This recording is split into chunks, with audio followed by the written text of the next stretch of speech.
Welcome into the biggest party of the summer for the nation's top uncommitted players. This is the Feature Games, and today we have covers for you from the Senior Feature Games. I'm Cory McCartney, and today we've got Team Plains against Team Southeast. This one expected to get started around 4 o'clock. Southeast made up of players from Florida and Georgia. The Plains is Iowa, Minnesota, Nebraska, and South Dakota. And this, again, just the beginning for us as we cut to our Feature Games broadcast schedule and give you a taste of everything we have in store for you from the next few days. Again, today is a Feature Games game of the day between Southeast and Plains, and it's on to Workout Day Wednesday, where we'll have 2 broadcast windows for you, 11 a.m. to 1 p.m. and 3:30 to 5:30. I'll be joined throughout the day tomorrow by directors, scouts, players. Should be a whole lot of fun. Then on Thursday, we are on to our Game of the Day series from the Feature Games, starting off with Ohio versus Michigan. A great rivalry about to be played off on our fields, and that's at 8:30 p.m. And then Friday, it's Canada versus Maryland at 10 a.m. Saturday, we'll bring you Indiana versus Missouri. That's at 11:30 a.m. Our coverage will wrap on Sunday with coverage of the Junior Feature Games Championship. That is at 2:30 p.m. And of course, this broadcast, all of our broadcasts are available for free on Facebook, X, and YouTube, so make sure you check that out because this is an event unlike any other. 400 plus college coaches were here in attendance last year. Hundreds of players will get those calls on August 1st, and we'll see the commitments rolling in on this one. It's really, again, an event unlike any other. We, by the way, just a few hours ago wrapped up the 17U National Championship, and among the players that were the ones you had to see in that event was Bear Calvo, Arkansas commit out of California, playing for the East Cobb Astros. His team had a little bit earlier exit from the playoffs than they would have expected, but Bear caught up with Jack McCartney for a really great conversation. Let's get to know one of the nation's top players, Bear Calvo. I'm here with the 11th ranked shortstop in California and Arkansas commit, Bear Calvo. Bear, man, thanks so much for your time. Yeah, thank you for having me. First off, this is your last year of summer ball. Right. What are some of those things that you took advantage for in the past that you're hoping to, to live on the last few moments of your travel ball season and kind of soak in those final moments? I would definitely say not taking a pitch off, because once you take that pitch off, you'll never know when you're going to get that pitch back. You never know when the last pitch you ever career is going to be. So you really want to just soak it all in, have as much fun as you can. Soak in these moments with your friends, because you got a great group of guys around you. Build community, and community lasts longer than baseball. As much as I hate to say it, baseball doesn't last forever, but your friends and the relationships that you make do. You have exit velos in the hundreds. You were talked about as one of the top power hitters in the nation. What are some of those things that you did in the weight room and training to get those exit velos in the hundreds? Honestly, I do just lift a ton, at least 4 times a week, but the main thing that people forget all the time, it's not just the weight room. You have to eat. You just really have to eat, fill your body with good food, give the motor inside of your body just the good gas that it needs to go. So for sure, just eat a ton and lift heavy circles. You were a 2024 Feature Gamer. Right. You were one of the youngest people there. What did playing tough competition so early do in your recruiting process to help you into becoming an Arkansas commit? I will say this, it showed me that everybody puts their pants on one leg at a time. Just because they're older than you doesn't mean you still can't go out there and ball out and play on the same level as them, if not better.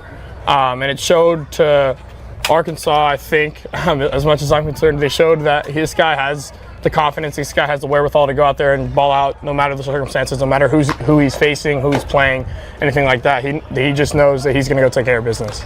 I talked about that Arkansas commit. What was those final pushes to become a Razorback? Honestly, when I went there on my official visit, it felt like home.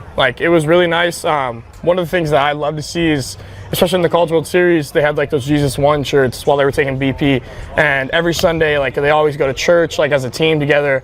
And it's awesome, and I saw that and I was like, wow, it's really something I like to be a part of, because personally, coming from a Christian guy, I love just seeing that type of environment and community, because like I said again, you build community with good friends, networking and everything like that. It's going to set you up for a great life, not just in baseball but in all aspects. This is your last year of summer ball, as I said. What is one thing that you hope to get out of this last summer to bring into your final season with Orange Lutheran? I would say, just to make sure, like I said earlier, just keep taking those pitches seriously. Every pitch one by one. Win each pitch. Don't get too wrapped around all the, this is your last whatever. As much as it sucks, I don't want to leave summer ball, and I don't want summer ball to leave me. But obviously, it's out of time, so you just got to go in, nails in the ground, and just try hard and go have fun. When you're playing in events like this, where you're playing here for multiple days in a row, Right. multiple games in a day, what does that do to the stress on your body, and what do you do as a recovery process in between games, or in between even innings? Right, and so one of the things I will say, because earlier I said I lift 4 times a week, that's like during like mainly the fall, where it's like the off season where you have time to do so. But while I'm out here to take care of my body, make sure I'm doing all the rehab and recovery that I need, I'll lift twice a week, not as heavily as I do when I'm off season, but I'll lift, still keeping that muscle on and staying intact, eating right. Like I said, you can't stress that enough, and just making sure that you're taking your warm-ups properly, stretching everything right, and yeah. All right, Bear Man, thanks so much for the time. Absolutely, thank you. Great stuff there from Bear Calvo. We are now bringing you coverage of Team Plains, Team Southeast from the Senior Future Games. Jennings Allen going to lead things off for Team Southeast. Team Plains, meanwhile, turning to Jack Bloomgren on the mound. One of the great things about Senior Future Games is we have set schedules in terms of who's taking the mound for each inning. So we know in this one for the Plains, they're going to lead off with Bloomgren through innings 1 and 2, and then they'll turn it over to Camden Olson, Adrian Norris, and Cole Cheatham will round out their pitching in this game. It's in for a strike, 76.7. Meanwhile, Southeast leading off with Chance Williams on the mound. We'll see him shortly, followed by Alexander Roman, Kingston Ebanks, and Thomas Strickland. Jennings Allen's at the plate, 2027. Out of Pickens County High School, out of Jasper, 26th ranked shortstop in Georgia, 124 overall in the class. EVs up to 93.6 mile an hour for this left-hander. And as you look at our starting lineups, you'll notice that the positions are missing. Guys are moving out inning by inning in this one. Team Southeast batting 15 guys, so it felt a little ridiculous for us to put the positions out there, but we'll clue you in as much as we can on who is out in the field for this one as we roll along.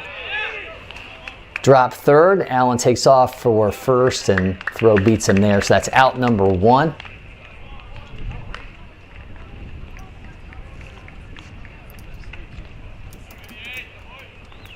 Be joined here shortly by Andy Urban and Jack McCartney, of course, on standby.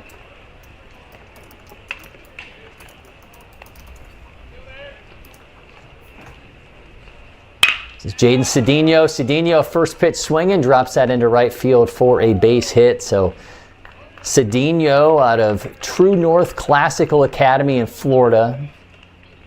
16th ranked outfielder in Florida, 69th overall. Gets himself a 1-out single, 102.9 off his bat as he drops that into right. You see now the crowd back there behind you. I mentioned during the intro, we had 450 coaches here last year for all the Future Games events. This is basically fish in a barrel for these coaches. They are able to come here, especially this crop here. These are kids that are ready to roll, the top uncommitted seniors. That ball gets away from the catcher. Man, some speed there from Cedinho.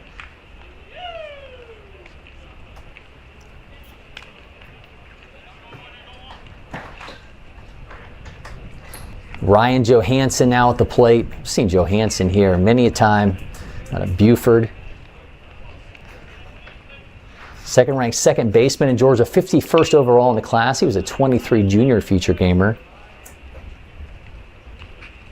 He's got a runner at second in the form of Cedinho.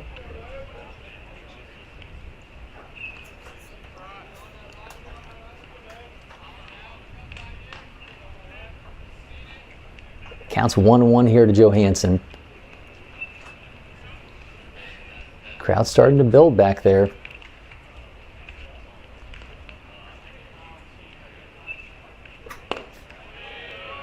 Bloomgren misses low, count now 2-1.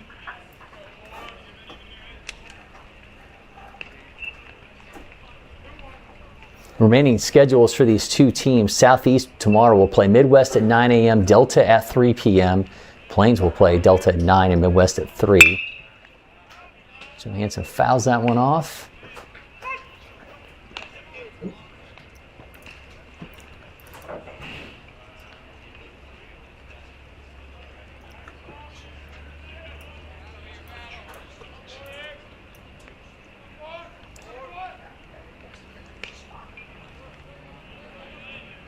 Johansson misses wide. It's now full.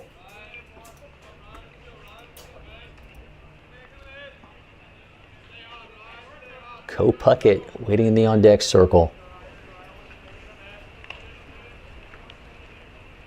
Jack Bloomgren out of Brandon Valley High School in South Dakota fires 3-2.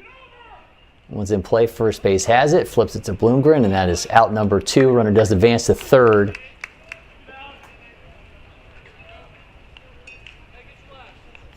Bloomgren, the 6th ranked righty in South Dakota, 9th overall.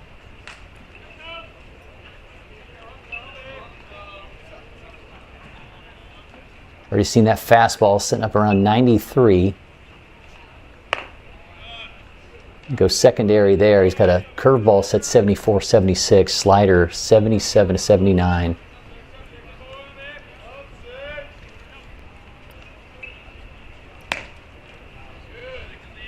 It's now 2-0 here to Puckett. Puckett out of Fellowship Christian School in Roswell.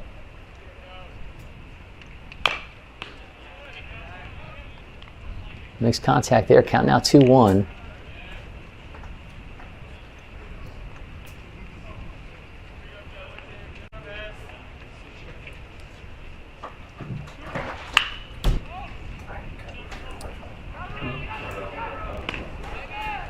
Drops that in for strikes, now 2-2.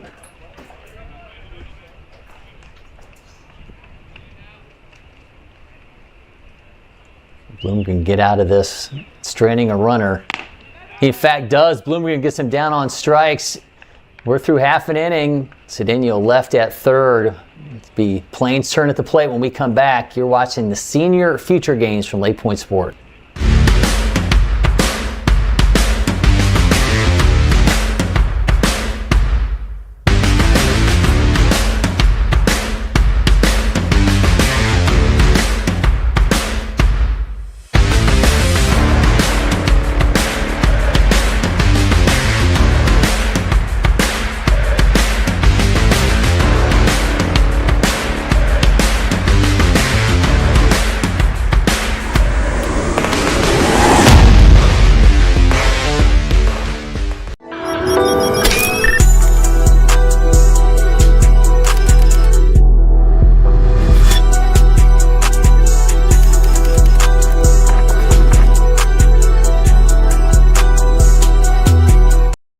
Congratulations, Mom and Dad.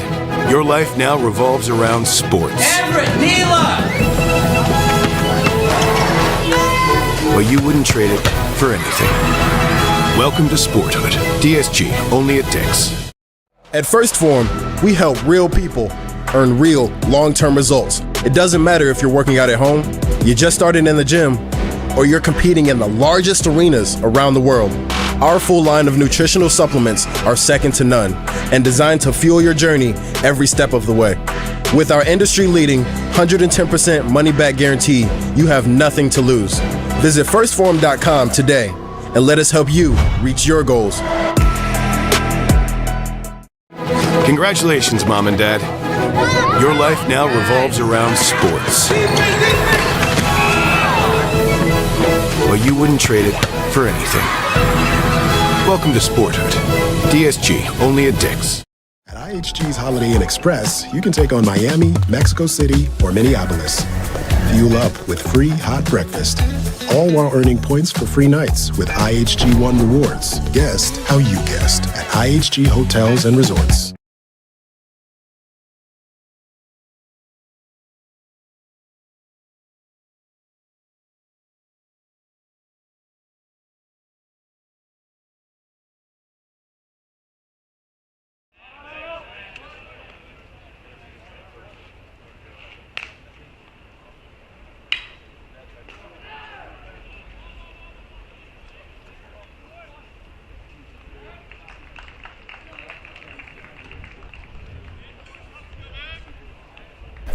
Welcome back, Cory McCartney, now joined here in studio by Andy Urban, Central Region Scouting Supervisor overseeing Arkansas, Colorado, Kansas, Missouri, and Oklahoma. Andy, man, welcome back to LakePoint Sports. It's been a minute. Man, thanks for having me back, and what a spot you got here. Yeah, we got a new studio, so it's at least I get to be in the air conditioning instead of my sweatshop box that we used to have before. So we used to bake in that thing. So this is a little bit better climate anyway, but yeah, I feel like it's a little bit more controlled in here, but there's so much more going on out there now. Obviously, with us now having the senior feature games, the feature games along with the junior feature games, you have obviously watched this thing grow so much over these past few years. Now we've got, certainly as I mentioned, the senior feature games, an event that I feel like last year just really seemed to be elevated and take off. We saw so many guys come out of this event last year that ended up moving on to Power 4 commitments. What an awesome opportunity for you guys to extend to these guys that come out here as seniors to be. Yeah, and it really is an event that came about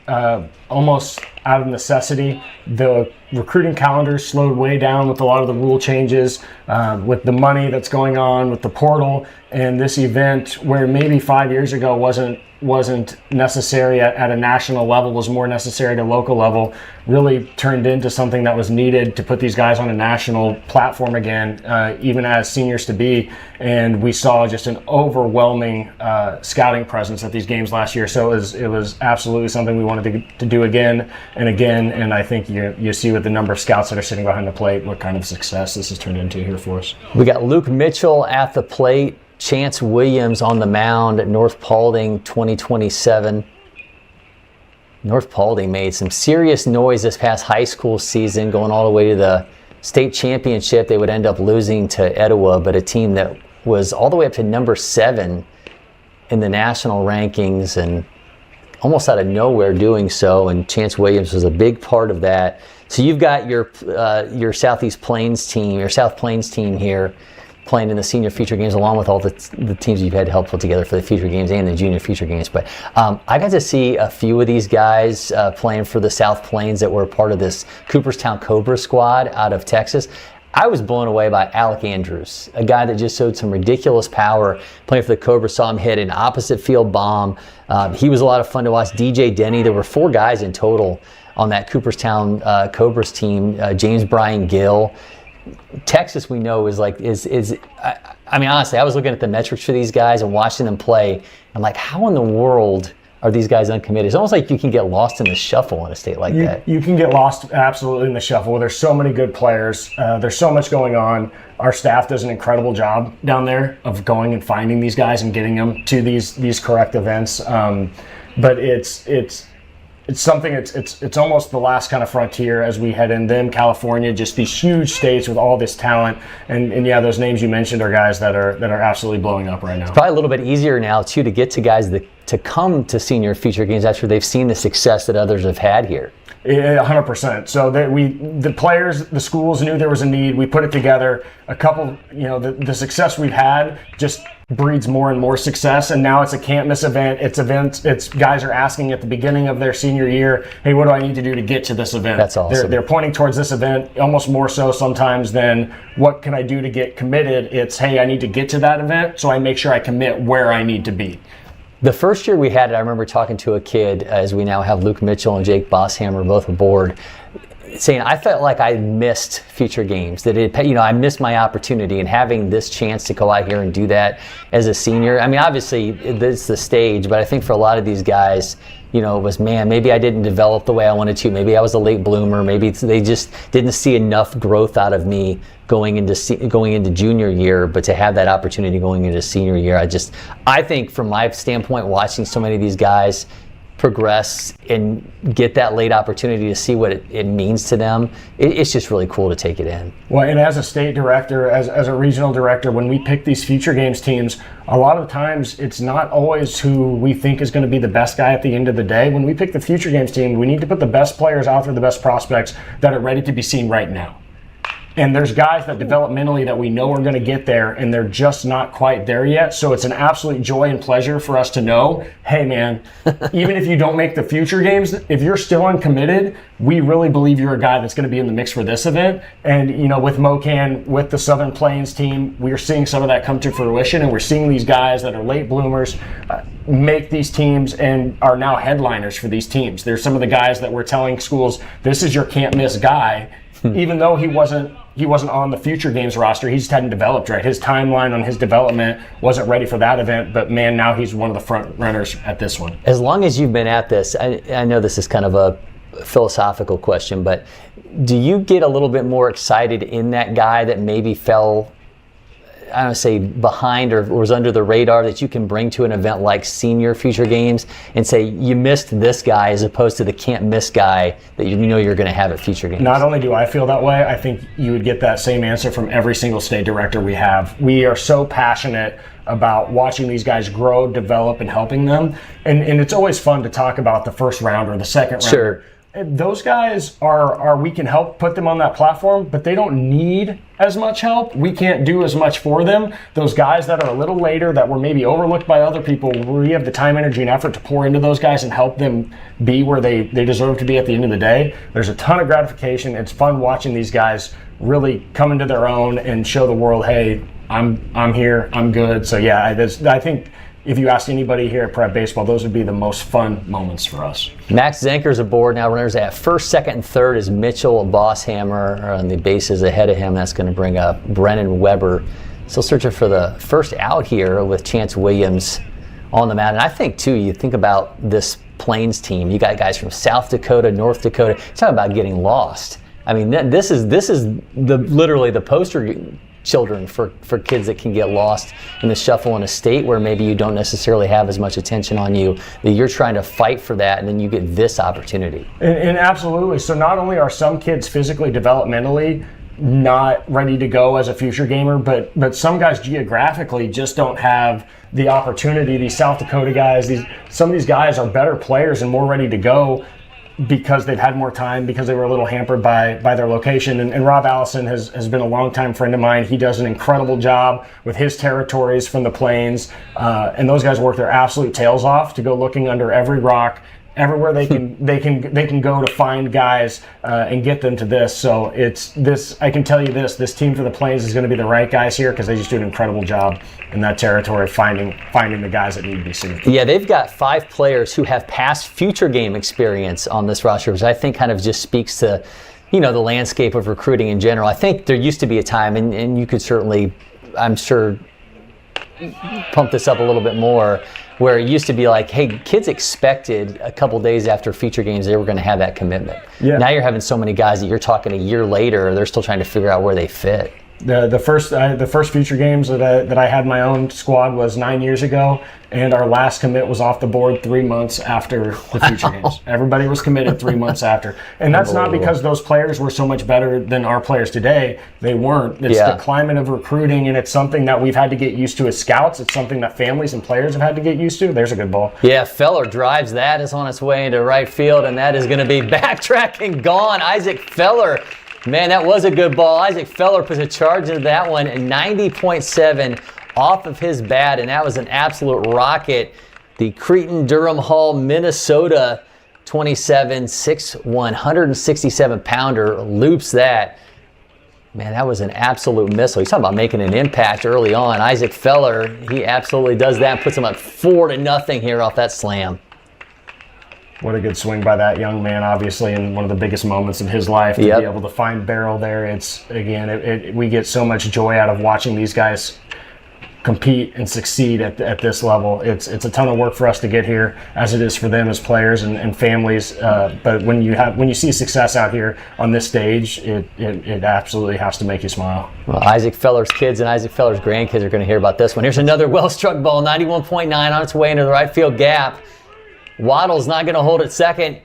Oh, he will hold it second. Everybody, you could hear him chanting, go three, go three. Everybody's thinking big time here early on as they're jumping all over the Southeast team. We just had, I don't know if you got a chance to watch any of it, but we just wrapped up the 17U National Championship about an hour and a half ago, because that game went crazy long between Academy Baseball Canada and Kangalosi Sparks, but we had one of the players in here from the Canadian team, and they said, we came down here from Montreal, we feel like we had something to prove.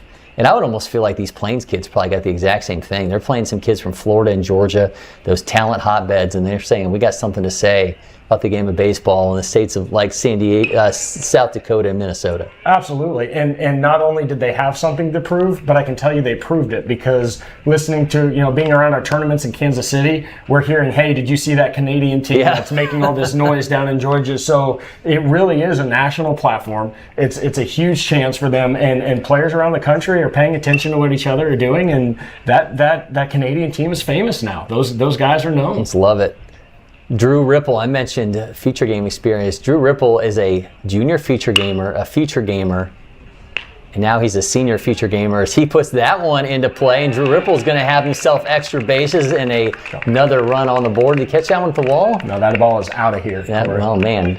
Just absolutely another rocket, but everyone's walking off because we're calling that inning. This is the thing that always kind of throws me when we're doing these feature game broadcasts. Sometimes we just call inning, and we do that after Drew Ripple gets another home run. But he went to the same high school, by the way. Danny Wallace, former feature game MVP. Absolutely, absolutely. And we, spending a lot of time in the field in Kansas City, a lot of these Plains guys come down with their academies all summer. So I've seen Drew Ripple play at least twice a year for the last 4 years. That's awesome. So again, you sit here and just smile as he barrels one up, just like I've seen him do 100 times, but now he's doing it on the biggest stage of his life. It's pretty awesome. Great stuff. All right, we're going to take a quick break in studio. We'll be back. You are watching the Senior Feature Games.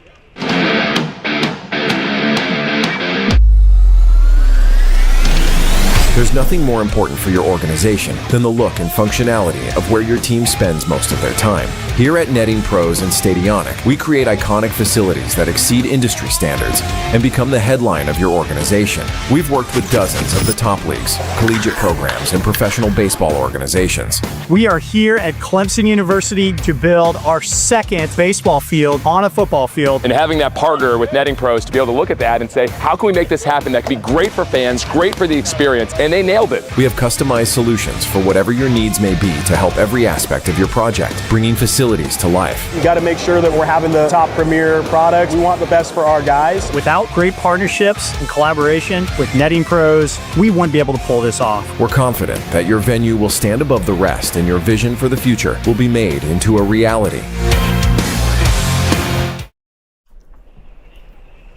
We are back. Cory McCartney, Andy Urban with you. Senior Feature Games covers Southeast versus Plains. Another inning on the mound here for Bloomgren. He's got innings 1 and 2 with Camden Olson, another righty to follow. Adrian Norris will have 5 and 6, and Cole Cheatham 7 and 8. Now we're picture in picture, Andy. Look at this. Now everybody gets to see in action here. You have the South Plains squad over there that's obviously the states you oversee taking a part in that one. Talk about some standout players in this one. I mentioned those kids from Texas that we had here, Alec Andrews, James Brian Gill. Man, just some Luke. We'll get into your future game squad as well here, but just some really exciting players that you guys have. When you were talking to the state directors, who were the guys that they were like, man, that's the player that we had to get? Absolutely, and I would be in trouble if I didn't mention some of these guys with you today, because they were so excited to get these guys some pub and some airtime. With some of the Texas, the South Lake Carroll's a legendary high school in Cooper Newberry as a catcher for them. He's one of the rare catchers that's going to get out and run the bases. He's a 6.85 runner. He's going to be a 1.92 pop time. But really what they like most about him is the polish offensively. It's something you see with a lot of Southern players where he's got a feel for the zone. He's not going to chase. The hit tool is really the carrying tool there with, I think, and they think, power to come. And as he grows into that, I think he becomes a really interesting prospect, which is why they brought him here and gave him that opportunity. On the infield, it's Cole, and I'm going to say Cole's last name. I think it's Cole Shot. Yeah. There you go. Again, it's another runner on the infield. The actions are developing. He's more of an athlete now, turning into a really nice baseball player. And again, those actions allow him. He's a power pull side bat.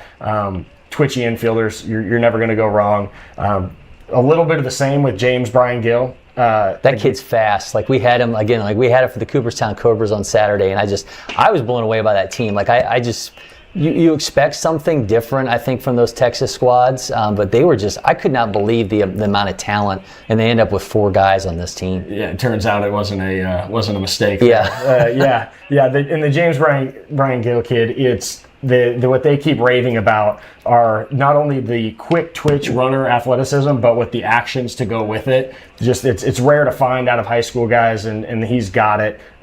He plays the game super hard. He's an intellectual player, and they couldn't stop raving about him. We got Caden Coleman at the plate here, and you talked about tooled up, this North Broward prep outfielder, 10th ranked outfielder in Florida. He's 93rd in the nation. Defensive swing, third base has it on the run. Put a ton of pressure on him down the line. Man, he's showing off that speed though. Runs a 6.8. Got out of the box well, and that's another thing about that we try to tell these players that are in this event all the time. It's not always who's 2 for 2.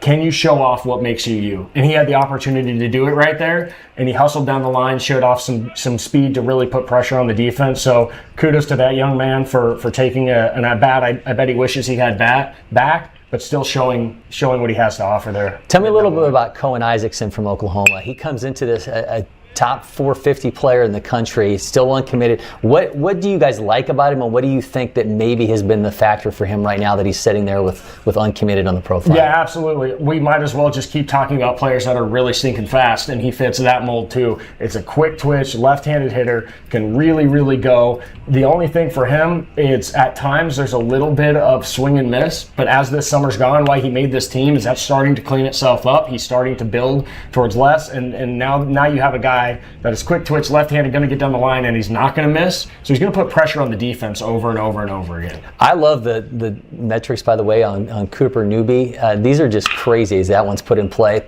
Oh, man, tough throw for the shortstop, edge of the grass. Did not get there.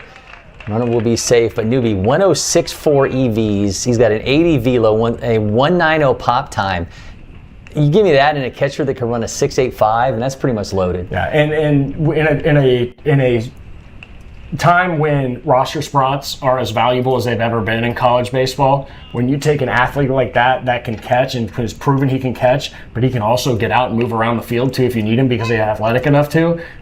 I think he's one of the guys that people are going to realize just how good he is, and I would imagine that he's off the board pretty quick. I remember Hunter Carnes. He was a Pro Baseball American back in the year when we were in, I think it was in Milwaukee. Yes, I actually flew from Atlanta up there with Hunter. Had a long time to talk with him, and he was a high school catcher. Then they ended up converting him to the outfield at Florida State, and I think he felt like, he was a guy that was he caught because he enjoyed it, but not because he was necessarily, the tools weren't built for the position. And Florida State's found obviously something pretty good with a guy that's already making a big impact for them. Those guys that mentally want to stay in the game hooked up and are willing to put their body at risk being a catcher, it's hard to go wrong with guys that want to play the game that way. So I'm zero surprised that he found a home in the outfield and has been a really good player for them. Ethan Savion at the plate. Hudson Will to follow.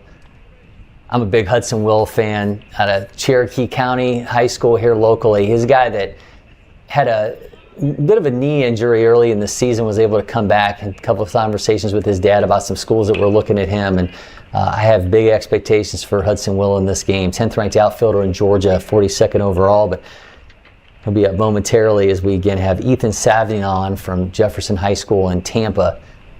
As much as we talk about like a state like, Texas, Florida, Georgia, California, trying to find your way out of those, I don't know what's a more difficult situation.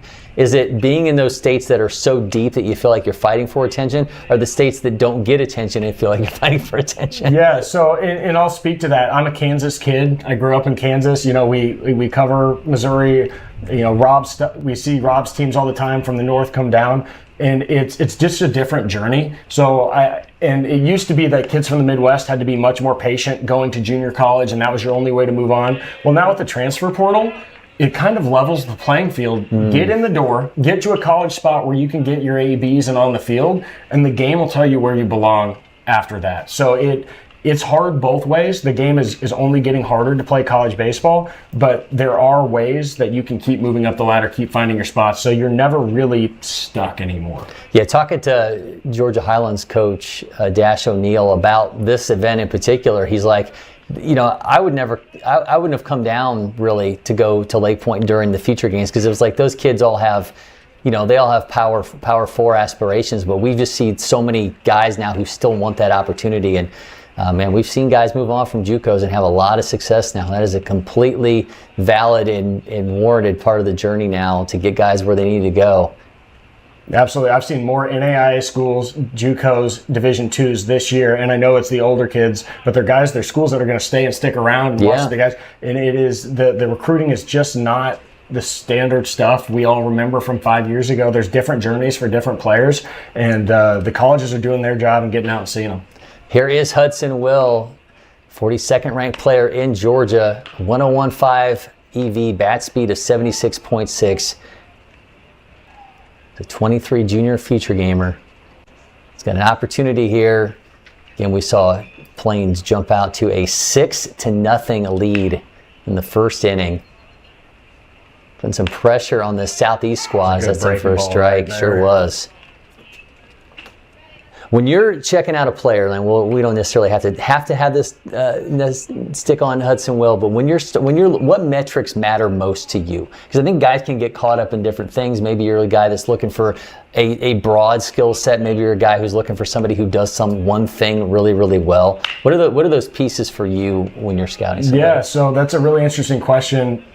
What I try to do is I try not to pick my favorites or really go with my gut. I try to reflect in the rankings, and as I talk about players, I try to reflect what the market's valuing. So what questions am I getting? What is the Big 12 and the SEC asking for most of all? What is the ACC looking for? What are the mid-majors looking for? And I try to value what they're valuing, so I can give players feedback, families feedback. Hey, if you want to play in the top of the Big 12, these are the types of things that they're wanting to see. They're going to want to see a right-hander be able to run the velo up 93, 94, and they're going to want something with that fastball, whether it's ride or run. And hopefully I can gather that information from the colleges, pass it to the parents and players. But I've tried to get farther and farther away from what I like personally, what I would recruit when I was at Central Missouri, and more on what are these schools asking for, what are they looking for, and I'm trying to reflect that back to the player and show them what's being valued. Do you play the stock market? I feel like this is the approach you would have if you were like a day trader. I'm familiar. Okay, yeah. Grant Bradley now stepping in, and you talk about a guy where in an environment is iron sharpens iron. Grant Bradley playing for Holy Innocents. He's got Bryce Floyd, a pitcher on his team, playing for the Georgia Feature Game squad this year. He's also got Amari Griffin going into his senior year, a guy who was a feature gamer last year, who's now a Georgia commit. So those are the pitchers that Grant Bradley gets to face consistently at practice. And he's told me he knows exactly what he is against both those guys at practice in those matchups. I think there is more value in that than most people realize. Everybody wants to get caught up in whether my summer team won this game or not, or whether my son started. And the message I try to spread, because I believe in it, is if you can find a group of guys where you're in the middle of that group, and there's players that are better than you that are on your team, players that are better than you that you can play against, and you can see what it looks like every single day on high-end players, I think that gives you your best opportunity to be your best. So it's no surprise to me that this young man is doing what he's doing when he's surrounded by the players he's surrounded by. This kid can straight hit 100.5 EVs, bat speed of 88.2. He's got an 81 infield arm, runs a 6.7. For those of you who aren't familiar with bat speeds, that is absolutely electric bat speed. The numbers in the bat speed stuff to me are just crazy. Some of the ones we're seeing. I saw somebody with an 89 when I was going through rosters. It just doesn't seem real to me. So the none of the technology is absolutely perfect. I really value the average bat speed number. That's going to give you a look. If maybe a guy did something funny in his swing and got there a little quicker, whatever it may be. But you start looking at the average bat speeds, and if a guy's in the 80 with average bat speed, like per swing, that's crazy. That's a guy on a different level. Those are the guys that as you're stat hunting, some colleges really believe in a model. Hey, we want guys to hit these benchmarks. That bat speed, there's some hitting coaches that won't recruit you at their school unless you're showing a bat speed of a certain number, because he needs you to be able to do that to hit his way. And you start creeping into the 80s, you can hit at any level. There you go. Words from wisdom from Andy Urban. We'll be back. You are watching the Senior Feature Games from LakePoint Sports. The success of every athlete depends on their instincts and split-second decision-making skills. S2 Cognition delivers the leading digital evaluation that is scientifically validated to measure these cognitive abilities that have been unquantifiable until now. The S2 eval is designed to analyze how athletes see, think, and react to in-game split-second decisions. So how does S2 work? The S2 eval is a 30 to 45-minute sports-specific digital evaluation that measures an athlete's cognitive skills and instincts. The eval is uniquely designed for each sport to capture the split-second decisions made in the game. The S2 score report is automatically generated after the eval, with data that provides a complete picture of the athlete's cognitive skills. These results will unlock opportunities for athletes, coaches, athletic directors, scouts, and general managers. It's time to know your game so that you can build to win.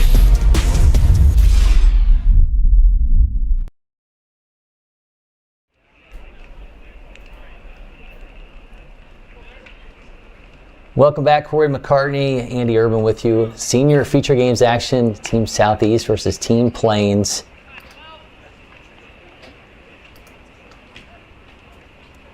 6-0 lead for the Plains, and they have just come out swinging, been aggressive to say the least. And there's another one that's just an absolute another hammer shot, 97.2.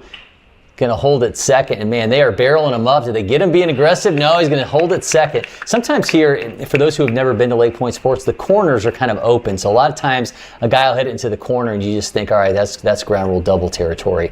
Not the case there. Had to work to get that one. He got in trouble because he hit that ball so hard that it got to the fence, and everybody knew it was going to be on the fence the second it hit his barrel. So then he had to beat it to second base. So your South Plains squad in action. I know a couple arms that you wanted to talk about. Cooper Voigt out of Texas, 15th ranked lefty in the state of Texas, 180 overall, fastball up to 88. What have the guys told you really stands out about him? If you like to dream on an arm, if you like to wonder what a guy could be someday, this is your guy. Okay. He's a long frame, an easy mover, and he already shows high-end feel with the changeup. So when a guy shows high-end feel for the changeup like that, the chances of him not throwing strikes are almost zero. So you've got this long, easy, loose, projectable frame with feel for the changeup. And so the only question is, how much weight is he going to put on? How strong is he going to get? And just how, he's a guy that we've already seen him up to 88. So when he puts on 20, 30, 40 pounds in college baseball, where's the limit? It'll be exciting to see. So I know they're excited to get people to see him, put him on the national stage. And we know the Tomball product. We know what they put out there. That is an absolute factor, and they've got an arm to watch too. Colton is super physical, and what I love. So I told you earlier, I don't always recruit what I like, but I'll tell you what I like. I love watching guys throw heavy sinkers in the bottom of the zone and just get weak contact after weak contact. And that's what Colton's going to do. It's heavy fastballs, and then he's going to pair it with a slider that starts in the exact same slot. And instead of sinking and diving, is going to go the other way, giving him a swing and miss strikeout pitch on top of a weak contact. I'm excited for people to get to see him. I know they're excited for the world to get to watch and see if he can induce some weak contact here this weekend. We've got Owen Brown at second, Colin McQuistion at the plate.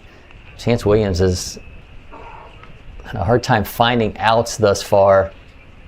Another runner in scoring position for a team already up 6-0. No one goes back foul. So with talking about Voigt, and I've always kind of wondered this from a scout's perspective, and I'm not saying what you're necessarily willing to concede or what you're willing to look at a different way, but what can a lefty do that you feel like I wouldn't be willing to look at that the same way in a right-hander because he does it from the left side? Because it always seems like velo, like you're willing. Guy may not throw 95, he might be in the high 80s. It might be something with he has with secondary that if you're like, if that was on the right-hand side, I just don't think they'd be as excited about it. Yeah, it's just so much tougher on a right-handed hitter to get with the left-handed breaking ball, and they just don't see left-on-left changeups, that all of those pitches immediately play up because you're just not seeing as many of them. In all of pitching, everything we want to do is we want to be off the median. So if you throw an average fastball with, say you're a Division I league that has an 88 mile an hour fastball. If you're throwing the 88 mile an hour fastball with the average spin from the average arm slot, you are the easiest guy to hit in the league. And the farther off that you can get, the better off you are. The more unique you can be, and any lefty is automatically more unique because everybody else is right-handed. So any sort of uniqueness you can bring to the table as a pitcher puts hitters off balance, off time, and being left-handed immediately gives you the head start, and then you can start getting really excited about a left-handed breaking ball that's unique or a left-handed changeup that's unique. So just being a left-hander is so much tougher on right-handers and gives you just a different look is why that value is there. Just saw Caleb Martin with an RBI single to make it 7-0. We've got Caleb Reiners now at the plate. And the Beats just coming on here with this Plains squad. They have 7 runs on 5 hits, 2 home runs so far in this game. They have been electric at the plate. They have been squaring up Chance Williams. This will be his last inning, as we'll now see Alexander Roman out of Florida coming in for innings number 3 and 4.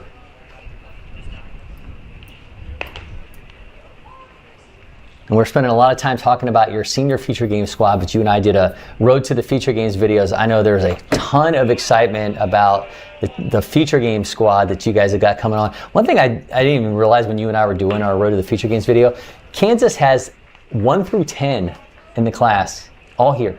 It is our reputation in Kansas with players in the community is to the point where everybody, this is their goal, this is their dream, this is what they're shooting for, and we haven't been told no in a couple years. Since they weren't able to recruit early and have people committed before the event, I think we have gone 1 through 10 every year at the Future Games. So that's an exciting. Kansas is always is a fun state because there's going to be some highs, there's going to be some lows. There's not player based, but this year's a fun group. We've never had a really super strong infield group, and I get so excited talking to the colleges that recruit our region about the 4 guys that are going to play in the middle infield on that team are as good as 4 guys we've had coming out of Kansas. So It's fun to talk about those guys. We've got an arm and Luke McKenna that we talked about that's as good of a right-hander as I think there may be in the country right now. That's awesome. You can argue a lot of different ways, but man, he's from where I'm from, and I'm gonna vote for that guy. And then you have on the other side of the border, that 2028 Missouri team, maybe the best class Missouri has seen in years, if not in 20, 30 years. The Cam Gillespies, the Crew Patricks, these guys have chances to be top 2, 3, 4 round draft picks, and they're all over the place on this Missouri roster. Awesome. Certainly a different complexity too, because the kids couldn't commit. I mean, this is the first year we've not had anybody off the board. The event has changed. So where the senior group is the group where some guys are committed, and we're pulling the guys that we've really spent time on, and we feel like, hey, we think the market may be a little off on this guy. We're going to put him in front of everybody. Well, that's what the Future Games used to be. There used to be so many young commits that, I remember my first year with Oklahoma, we couldn't bring 9 guys. There was 9 guys that we thought could have played on that team that were already committed to your OUs, your OSUs, your Arkansas. Now, all these guys, by rule, are available to play, and it's incredible when you get literally the best guys every state on the same field. And it's always been such a great event, but now you just amplify it by these guys really. I mean, this is their true opportunity to get seen, as opposed to, it used to be in years past the junior Future Games and down there in the South Fields would have tons of coaches down there. I mean, I'm not saying that they don't have an interest to walk down there, but they don't have as much of an interest to walk down there as they do to lock in on the kids in these games and what's to happen the next few games in the Future Games. And I really think it's better for baseball. Yeah. I don't think there's a ton of 13 and 14-year-olds out there that really understand what they want to do with their lives and where they want to play the game at. And parents haven't seen enough baseball. But what they still get at this event, and again, I think if you talk to some of our state directors, their favorite event is actually the junior event, where these kids are getting, for the first time in many cases, on a national level, and they're getting to look around and they're getting to see these seniors play, they're getting to see the juniors play, and they're getting to see what this looks like. Where am I now? I've been picked on this team. Okay, they've told me I'm a really, really good player in my state. What does it look like nationally? And you get to see these parents and young players. You'll see them at all the games all week long when they get in here. They'll play their game and they'll immediately go watch these other games. And it's incredible, an opportunity for them to see this is what I'm shooting for. This is what it looks like. And I can't tell you how many of them I talked to who have been in those games say, yeah, I went up there, I wanted that. And now we're getting to see that play out over the next couple of days. 7-0 lead for the Plains when we come back from the Senior Future Games.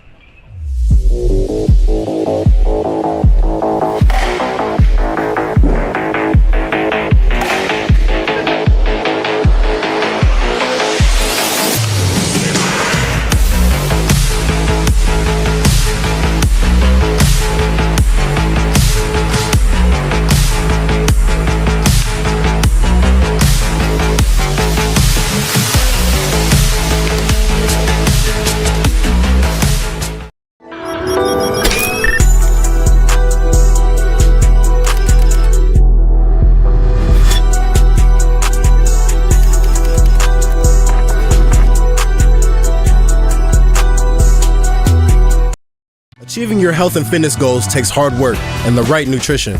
That's where First Form can help. Our industry-leading protein supplements can help fuel your journey. Visit firstform.com today and elevate your results. Congratulations, Mom and Dad. Your life now revolves around sports. Everett, Neela!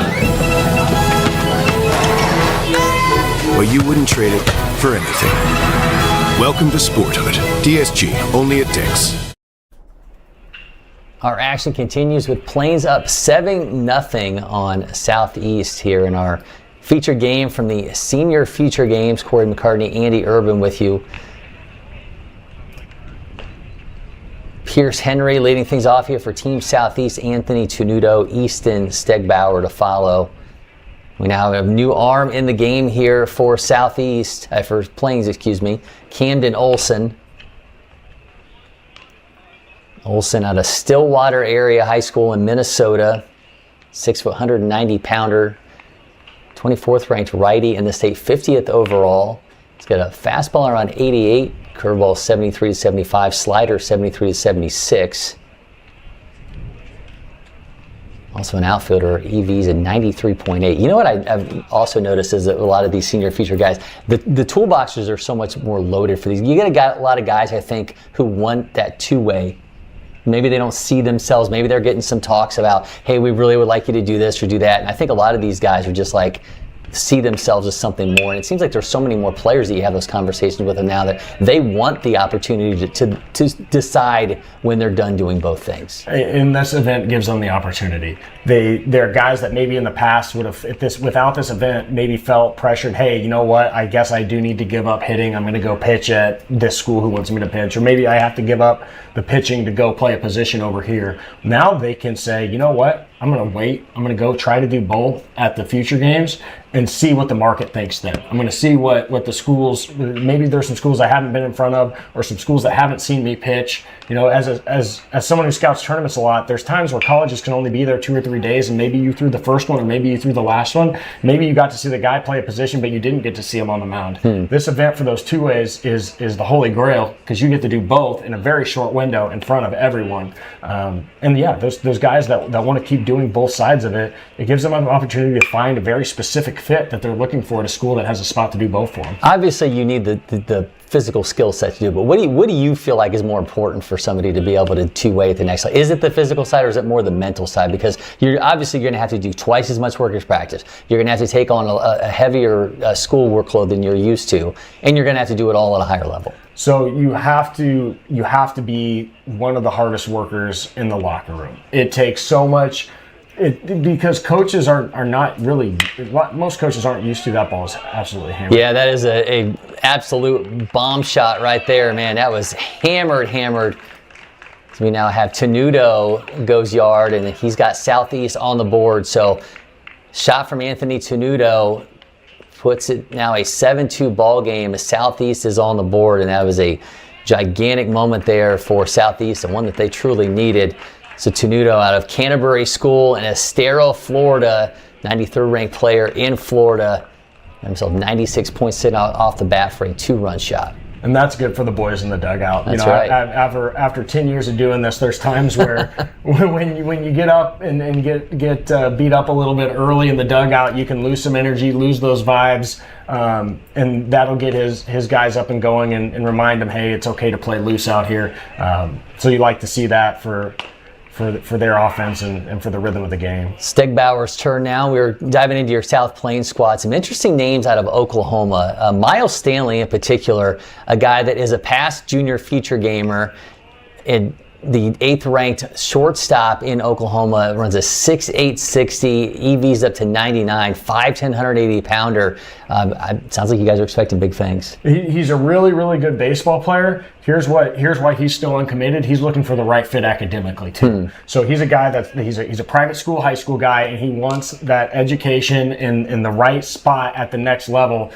So yeah, he's a guy that's sitting on some offers right now and still looking for his right fit. And he's going to be a guy that gets money academically from a ton of schools. That he's going to have a chance to not only be a really good baseball player at that level, but he's going to set himself up for for a career too. Have no understanding of how admissions departments or scholarship situations work, but if a kid can pull money academically along with it, wouldn't that make it easier on the schools? It's huge. It's huge, and there's a ton of schools out there that really rely on the academic piece to help balance. The NIL money helps a little bit now too, with school getting cheaper for these guys. But yes, in baseball, maybe more than any other sport, the academic piece, if you can bring that to the table, you can open some doors that may have not been open to you before financially.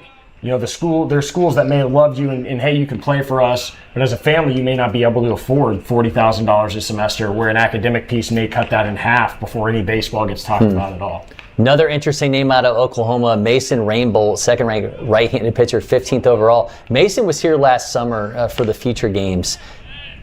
They certainly saw what they saw out of him last year. What was the missing piece that I think they're hoping that the scouts get to see this time around? So Mason is a grab your popcorn kind of guy. He might go out there and put on an absolute show. If he's right, he's in rhythm, and that arm's on time, I wouldn't be shocked to see a 93, 94, 95 out of Mason today. So wow. He's an arm that continues to polish what he's doing, and there's absolutely still polish to be had. But the arm talent, the athleticism on the mound is something that's going to be exciting to watch today, and I really can't wait to see him do it. I had Ty Holt in studio with me last year when he was here for the Future Games. Just a really great personality, and certainly, you know, he's got the family connections to Arkansas. I'm somewhat surprised Ty Holt is still here and still uncommitted. No, so again, and Dave Van Horn gave an interview where they talk about how much they're going to have to recruit in the portal and how much it's limited their ability to go get all of the high school guys they liked. Ty Holt is one of those guys you talk about, you get really excited because he's a guy that has always put a ton of effort and energy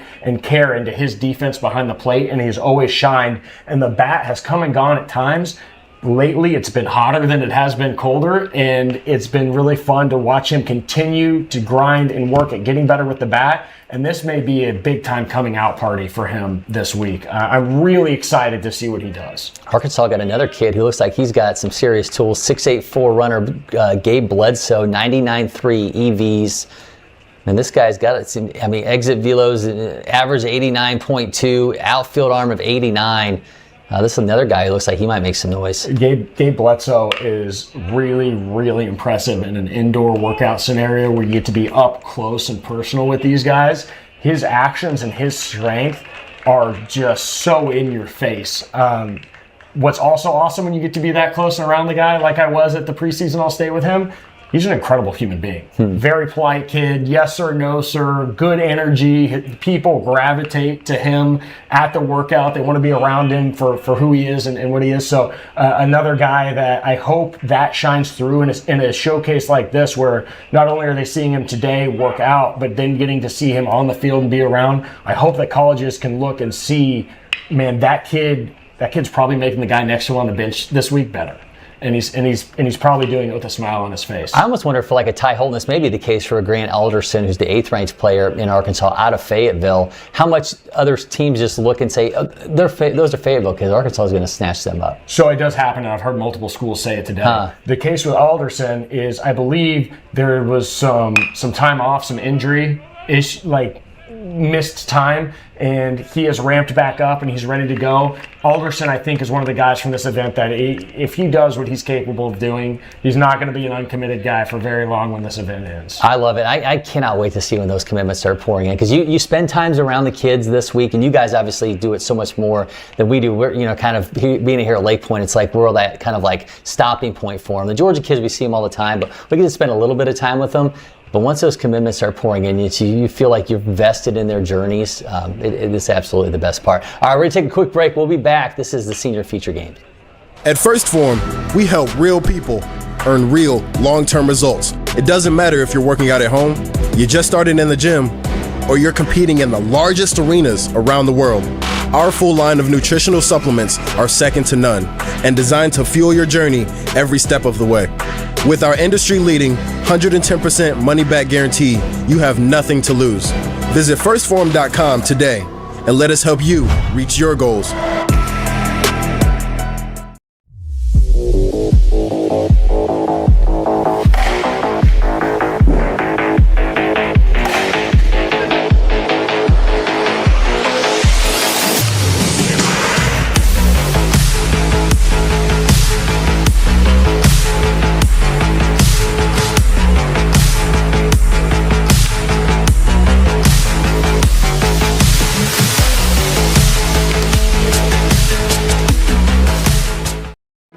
Congratulations, Mom and Dad. Your life now revolves around sports. Well, you wouldn't trade it for anything. Welcome to Sporthood. DSG, only at Dick's. Achieving your health and fitness goals takes hard work and the right nutrition. That's where First Form can help. Our industry-leading protein supplements can help fuel your journey. Visit firstform.com today and elevate your results.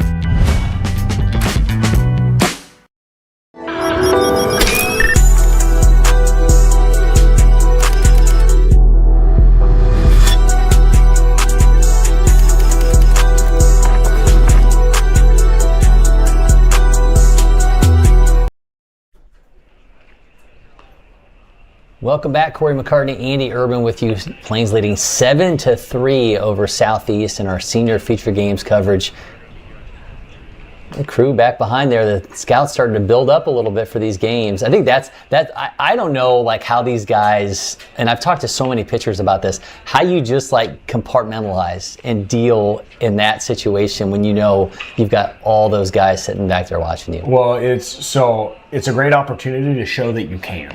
So many of these colleges want to know who's going to be able to do it when the lights are on, when the stands are packed, when it's big time college baseball, and this gives you some of that feel. So they're excited to see what you do in this arena, and if you're a guy that can handle it and do it, it's going to give you a leg up on the competition because that's what you're going to do at the next level. There's going to be people there, the lights are going to be on, and it's going to matter even more than it has in high school. Lincoln Reeder gives that one a ride. That's sprayed into right field. It's going off the wall, 98.5. He is not holding it first. Lincoln Reeder's got himself extra bases to start off the third inning. One thing I will say about these Plains kids, they are coming out swinging. That is the third or fourth ball that we've seen at 95 plus. Just some exciting bats without question in this lineup. These guys aren't scared. And we talk about Texas, Georgia, Florida, California, and the spotlights that get put on these guys. These Midwest guys, these guys from the middle of the country, they don't care. I love it. They are going to come in and they've got, you said it at the beginning of the broadcast, and it rings very true. They've got something to prove. And they're going to come in fearless and swing it, and you're seeing it here. They are not. The moment is not too big for them today. This is Ben Everson from Prior Lake, Minnesota, 66th ranked player in the North State. EV's a 109. That's a big number. That is. You start to get above 105, and you are in rare air. Every time I think, when I see big, I can't help but think of Cale Fountain. Whenever you see like gigantic exit velos. That's the poster child. Yeah, right? It really is. Cale was a special guy to get to be around when watching him work out and take swings. Very impressive stuff. Part of the San Diego Padres organization. How many times have you had doing this where you saw a guy and you're like, that's can't miss? Yeah, so I'm not a good enough scout to know it's a can't miss. There's a lot of guys I see that I think that's a can't miss unless I've got tired eyes. But what we get to see is we get to see all these guys from a young age at Creekside and LakePoint, or excuse me, Creekside and Homefield. We get to see them when they're really young. So it's very rare that I see a junior for the first time. I'm almost always seeing these guys from a young age, have info on them. But when you see them young, with the most fun, like Cale Fountain, I think Cale was an 8th grade commit. It's the movement patterns. When you see a guy with a frame that looks like it's going to have a chance to get bigger, longer, stronger, and they move similarly to a guy that may be playing in the Big 12, like he may not know exactly what he's doing, or he may not be strong enough to pull it off. But when they move right, it's really exciting. Luke Mitchell's, we're back to the top of the order here for the Plains. They thus far have racked up 6 hits for their 7 runs. Good swing. That one was just missed. All right, then I'm going to put you on the spot. Yeah.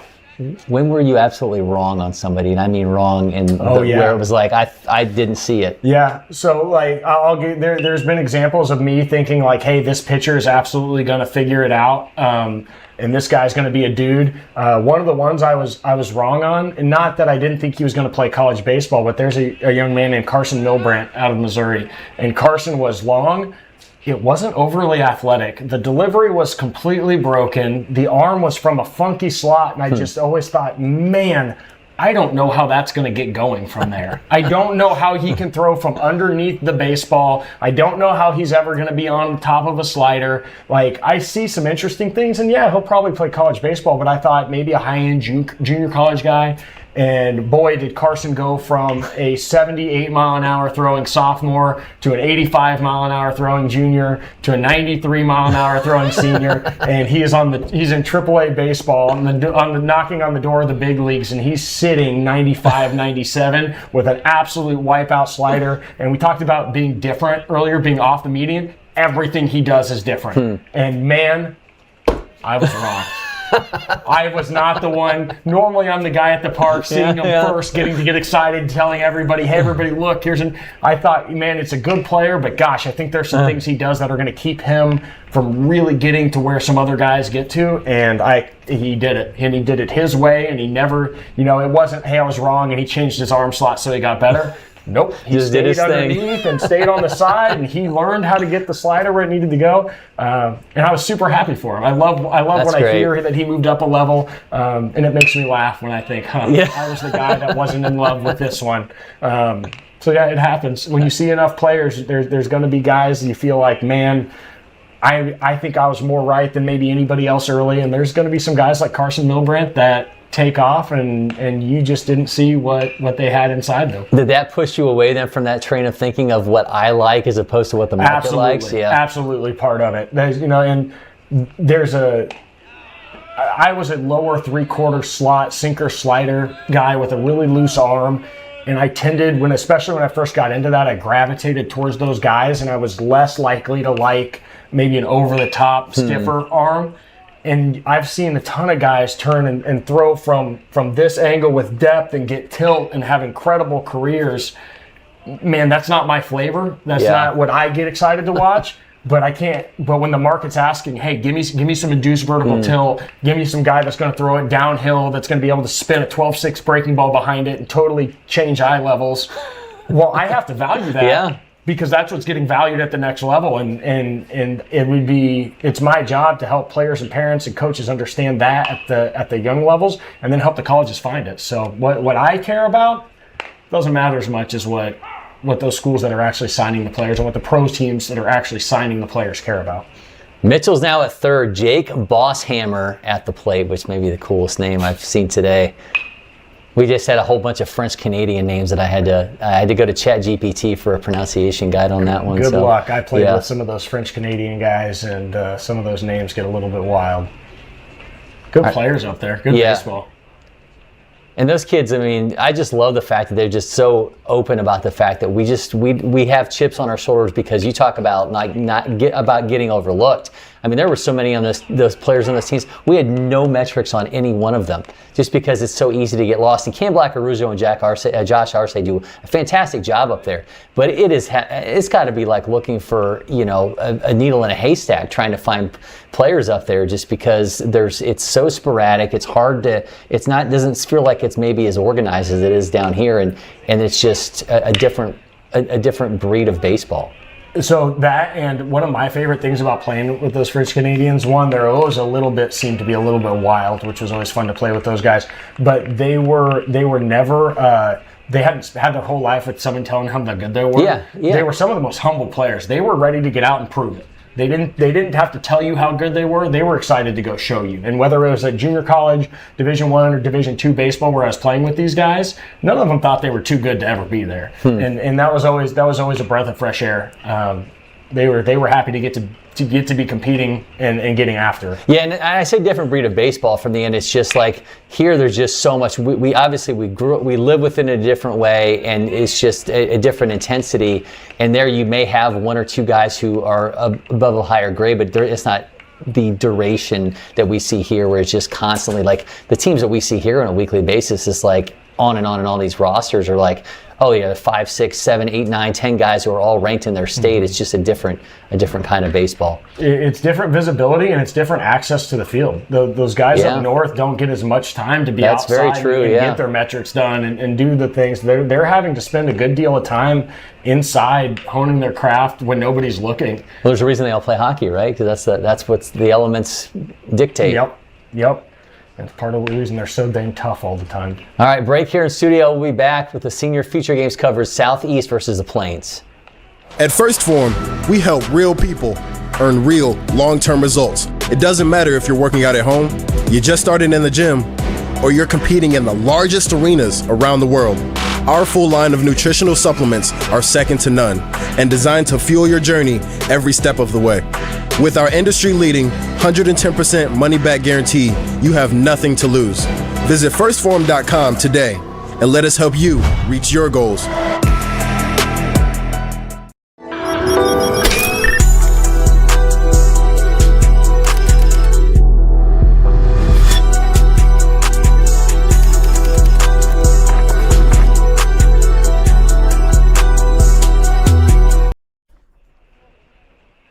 We have Jaden Cedeno, Ryan Johansson, and Co Puckett due up here for Team Southeast. They trail 8-3 against the Plains in our coverage of the Senior Feature Games. Cory McCartney, Andy Urban with you. Jack McCartney now joining us. Jack, we were talking about the Academy Baseball Canada win early today, and man, just talk about firepower. We saw a team that came out and just kept swinging. And, guys with something to prove makes for a pretty fun game. Yeah, I mean, those guys, they definitely want to play baseball. There's a difference of they're trying to go out there, they're trying to have, they were a loud team. Everything they did, it was energetic, it was with heart. And I think that's sometimes when you're... And it's in a different language and we had no idea what they were saying. Yeah. So they could have said anything, honestly. Johansson into left field. That's going to be a base hit with 1 out, 89.7 off the bat of Ryan Johansson. Ryan Johansson, you talk about iron sharpen iron as we talked about earlier. Johansson's got Dexter McLeon Jr. on his high school team, Leo Garcia, and he's played with Cannon Golden, who is now in his second year at Ole Miss. That guy has seen it all at this point. Not only do those players help sharpen each other, but a lot of times you have to look very far to find a coach who really knows what he's doing in those scenarios. You find programs that, and a lot of times high school coaches aren't teaching how to field a ground ball, the right, left catch. A lot of times they're building cultures that kids who learn to work hard and can make themselves better every day. So when you start to find a program where it feels like they keep producing player after player, you normally have a high school program that creates a culture that allows these kids to keep getting better. It's unfortunate, Jack, by the way. We were hoping we were going to see Dexter McLeon Jr. here, but he had surgery and missed the high school season. His teammate Leo Garcia is playing in the feature games. Puckett grounds out into a double play. Did they get him? They did not get him at first, so Puckett is going to be aboard. They get Johansson at second. Yeah, we thought maybe we were going to see McLeon. That guy is just an absolute monster. Dad, obviously, spent time in the NFL, played baseball and football at Clemson. I haven't got to see him in person yet. He's impressive. He's so good. He has a fastball in the 90s, can hit it over 100. And he was here for super sophomore games last year, which was a lot of fun. That's when I saw him. It's like, and with the surgery too, you never know how a guy's going to come back, but he's come back so far with the bat's still there, the power's still there, so we haven't been able to see him on the mound yet. But I think there were some fingers crossed that he may have wanted to hit in this, but unfortunately, I think they're being cautious, understandably so. His resume has been written. Absolutely, and the last thing we want to do at an event like this is put a player in a position that instead of highlighting them and showing their talents, puts them in an injury position. So I understand that completely. Mark Arsenio flies out. Quick inning at the plate for Southeast. They still trail 8-3 when we come back from the senior. The success of every athlete depends on their instincts and split-second decision-making skills. S2 Cognition delivers the leading digital evaluation that is scientifically validated to measure these cognitive abilities that have been unquantifiable until now. The S2 eval is designed to analyze how athletes see, think, and react to in-game split-second decisions. So how does S2 work? The S2 eval is a 30 to 45-minute sports-specific digital evaluation that measures an athlete's cognitive skills and instincts. The eval is uniquely designed for each sport to capture the split-second decisions made in the game. The S2 score report is automatically generated after the eval, with data that provides a complete picture of the athlete's cognitive skills. These results will unlock opportunities for athletes, coaches, athletic directors, scouts, and general managers. It's time to know your game so that you can build to win.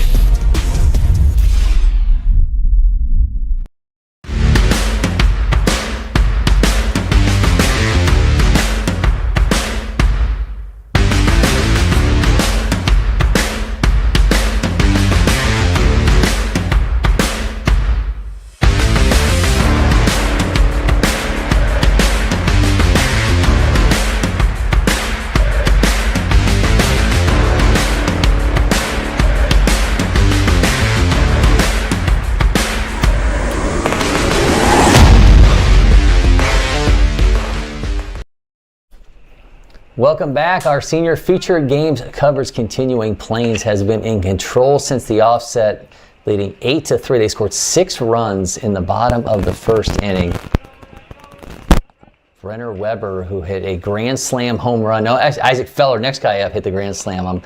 I'm maybe setting the stage here for Weber. No, unfortunately, he's going to get hit by a pitch. But that just means Isaac Feller does have a chance now to drive in even more runs. And we've been running through, Andy, so many of your guys' squads. You and I talked when we did our Road to the Feature Games video on the pitching staff for Arkansas with Blaine Van Hilsen, Brooks Robinson. This roster is just absolutely loaded. I know you said you think this is going to be one of the best pitching staffs here of any team, and it goes well beyond Robinson and Van Hilsen. Yeah, so when we set up that story, that first Road to the Future, we just hit on a few guys. I had a really hard time picking which guy on this staff I was going to talk about, because you can talk about every one of them. It's really exciting that, you know, a smaller state that doesn't have a pool of 10, 20 million guys to pull from can come and have a really, really incredible staff.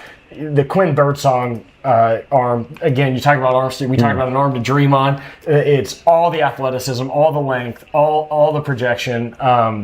And there's a chance he throws really, really hard this week. So he's at the top of the list. A lot of these schools, if you're going to be a freshman that comes in and has a chance to be on the Division I roster, you have to be able to throw with the 22, 23-year-olds, right? You have to be strong. Quinn's a guy that has the arm talent to do it. So he's a guy that's going to get plenty of really serious looks from the top. And he's got a 92-mile-an-hour fastball along with a slider that's almost 2,500 spin. It's disappearing. And so you have his slider, and then I'll do you one better. You go to Will Schaefer's slider. It's going to be 3,000, 3,100, and he can throw it whenever, wherever he wants, and guys just don't see it. Sometimes you see these incredibly high spin rate sliders, and they're fine. They're good sliders. And then sometimes you see where that spin really truly plays, and Schaefer's one where when he decides to start breaking them off, you're in trouble. What was Reed Worley's slider? So we had his slider. Normally, I think he could hit 3,500. I think that's kind of where it's at. And then with Spider Tech, he said he hit 4,200. That's unbelievable. So a 4,200. He was 3,100 on his baseball profile. I think max was, I don't know. Spider Tech, RPM is wild. Can't use it, but backyard wiffle ball, fair game. So I've said this many times, but Sean Duncan's told me that every time a pitcher hits 90 here at the feature games, that a bell rings. It's like an angel getting his wings. Is there some pitchers on this Arkansas squad that you think they may not have done this yet, but I think they're going to do this over the next couple days? Corey, there's a real chance that every single pitcher on the Arkansas staff touches 90 this week. And I'm not sure we've ever brought a stat in any state that has said. Now, they may not. We may see some guys top at 88, 89. You know, the end of the summer, sometimes there's not always all the gas left in the tank. But guys like Ty Tanksley, The staff not only has arm talent, but they have guys that are built to throw innings at the next level. They have big, strong, 6'1", 6'2", 180, 190, which Ty fits that mold again. He's going to go pour fastballs in the upper 80s. He's probably going to go touch a 90 if he gets some juice going, and they're going to do it. So Ty fits that mold. What about Carson Hamilton, 6'7", 210 pounds? Cory, you talk about guys you get excited about. So Carson's a guy we've watched. He's been long. Some of these long, huge guys take a little while to get their legs underneath them. You can talk about being a baby giraffe if you want. But Carson's one.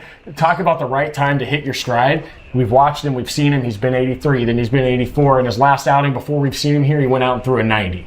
So Carson was one of those guys we were trying to figure out, okay, is this guy going to get in? In a lot of our other states, it would have been a no-brainer. With Arkansas, we're trying to figure out, does he fit in on the staff? Is he good enough to make the staff? And he comes out as we're making these decisions and announces his presence with authority. And now you've got another 6'7" righty who's probably going to touch another 90 for you. I mean, you talk about 210 to 6'7". He could probably put another 30, 40 pounds under that frame. Well, I mean, what else do you want? Yeah. Yeah, so and you could go and on with this staff, but it really is going to be a pick your flavor. What do you like out of arm? But you're getting physicality, you're getting quick arms, you're getting loose arms. And for the most part, they do a good job of throwing strikes. We're not just talking about a bunch of guys that are going to go throw. We're talking about guys that project more as starters than they do relievers at the next level. I don't know if I put too much emphasis on this storyline from the future games. And then, Jack, you've talked to catchers about this before who have been in this event. I don't know that anyone has a harder job than a catcher at the future games, because you're asking them to catch guys they don't know, who are amped up, who are going to try to light up the radar gun. And you're trying to look good as a receiver. As a state director, one of the first things we do when we start putting these games and teams together is, do we have a catcher that played high school ball with this arm, or he played in an academy with this guy? Because anything we can do to give these guys half a chance, we're going to try to do.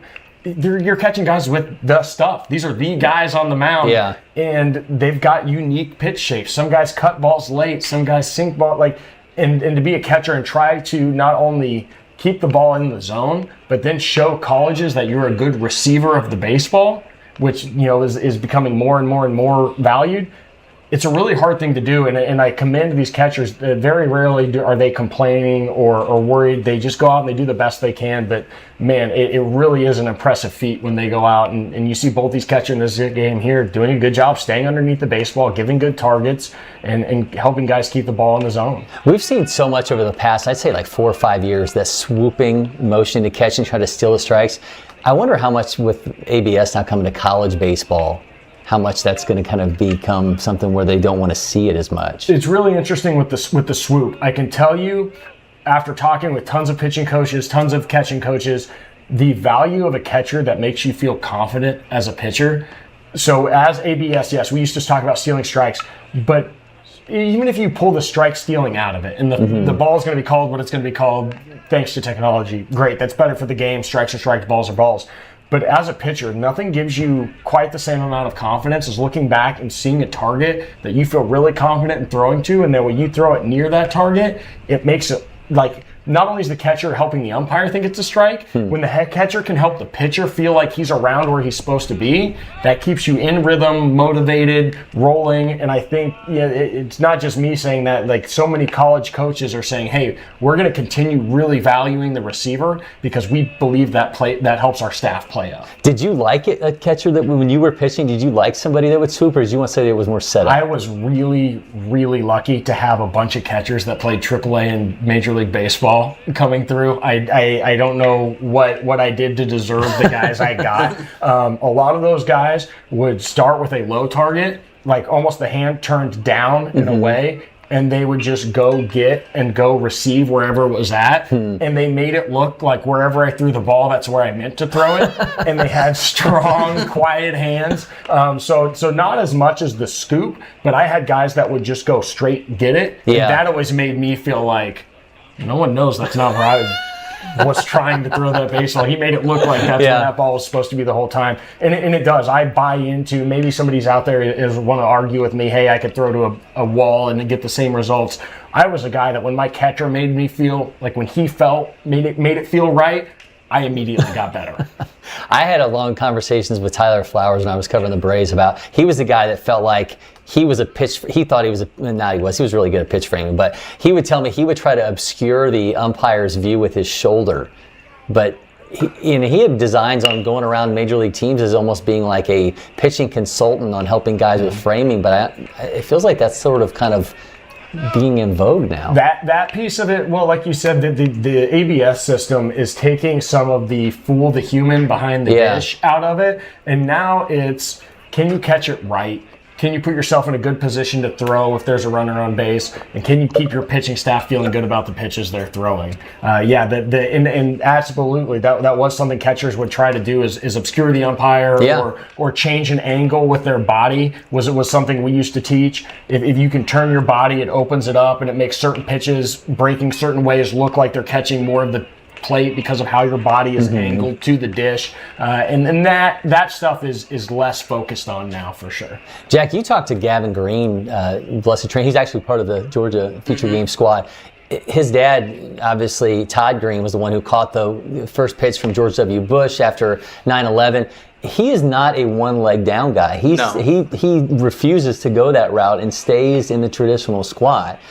Which is interesting as we watch so many of these guys now, that one leg out has just become something that so many catchers have been doing, I'd say, this past generation. It feels like everybody who was sort of influenced by Yadier Molina has kind of gone that route. The other thing that we're learning is as we have more data and more examples through the years, the amount of mileage that goes on a catcher's knees, if they're a young player that is caught all the way through, it's, your old school coaches are going to say it's lazy, get off your knee.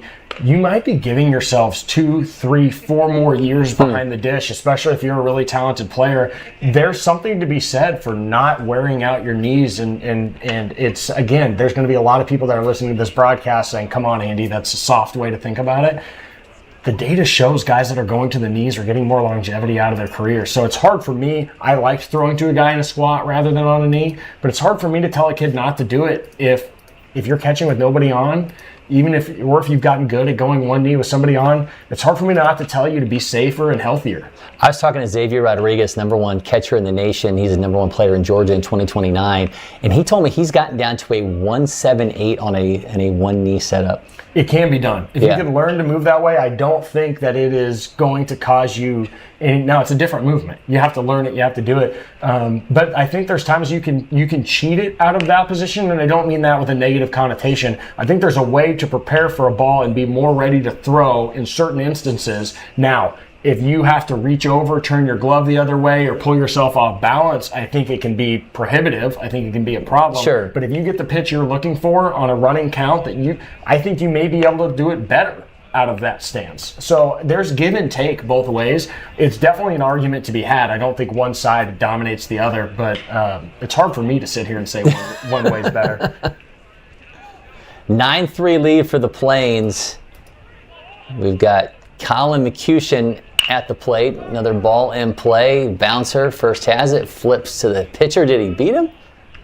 He got him. All right, just in time. Quick steps. Inning is over. 9-3 lead. We'll be back. You're watching the Senior Feature Games.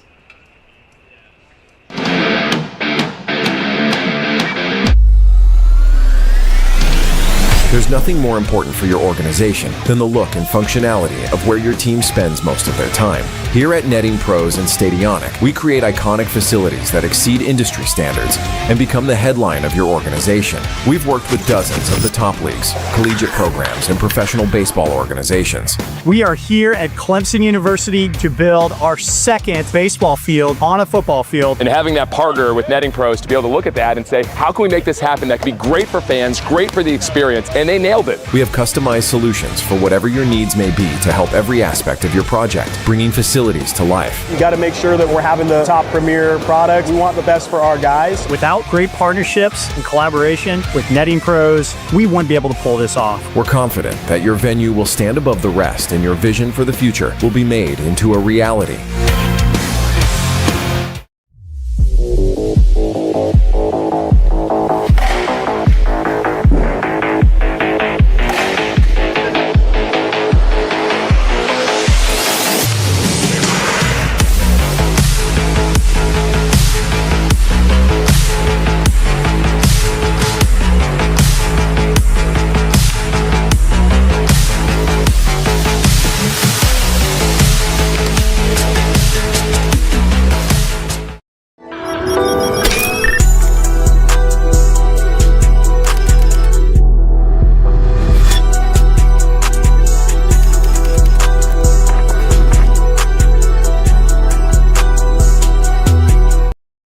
your health and fitness goals takes hard work and the right nutrition.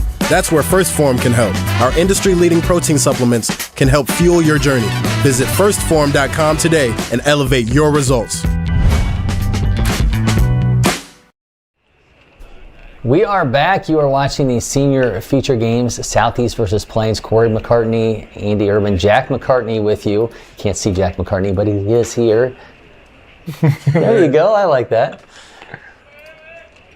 All right, we are going to have Caden Coleman leading things off, Brody Bohannon and Ethan Savanon to follow here for Team Southeast. The new pitcher in here for Plains, this is Adrian Norris out of Millard North in Nebraska. Third-ranked lefty in the state, 16th overall. Fastball up to 89.3. Oh, and he gets... Right there's 91. Yeah. Oh, never mind. Pump it up. So he's 91, and he has EVs of 105.4. And he has an infield arm of 90 and an outfield arm of 89 at 6'3", 228 pounds. So not only is he 6'3", the first thing I see immediately that jumps off the page is anytime you get a pitcher with their waist so high and that they know how to use their lower half. Not only is he 91 here today, there's another 90 again. I think there's more velo in the tank. When you see a well-built lower half, a high waist, and a guy move down the mound like that, man, if I was a recruiting coordinator at a Power 5, Power 4 school, I'm liking what I'm seeing. When you're watching balance like that, I think that's the thing that you talk about most, right? So movers. So how fluid can you move? What is your range of motion, and how consistently can you do it? So what he's doing right now that I could never do, I was a short-legged, low-waisted arm that couldn't get down the mound because I physically wasn't capable. Mm-hmm. He is traveling down the mound with ease. He's got an extremely strong lower half, and it's allowing him to have a chance to time up what's going on above the waist way easier and way quicker. So we're talking about a guy who's 6'3", 228 pounds. You guys will say, I hear this from everybody, a frame you can dream on. I think you've already said that one or two times. Would you rather have somebody that the frame is built out? Because I don't know how much more weight you're putting on a guy who's 6'3", 228 pounds, as opposed to a guy when we're talking about earlier at Arkansas who's 6'7", 210 pounds. So it depends on if he's ready for you or not. So right now what we're seeing a lefty with a fastball that's exploding out of his hand at 89 to 91. Mm-hmm. Does that play at your level? And if so, cool, he's doing it right now. Does 92, does 93, does a year in a weight room, the college weight room, get him where he needs to go? Perfect, he's doing it now. If you need him to do more, there has to be room somewhere to add. So I would say he's less of a dream, more of I like the way he moves. I think I can keep making him better. I think I can keep polishing up that breaking ball that we see him working on there.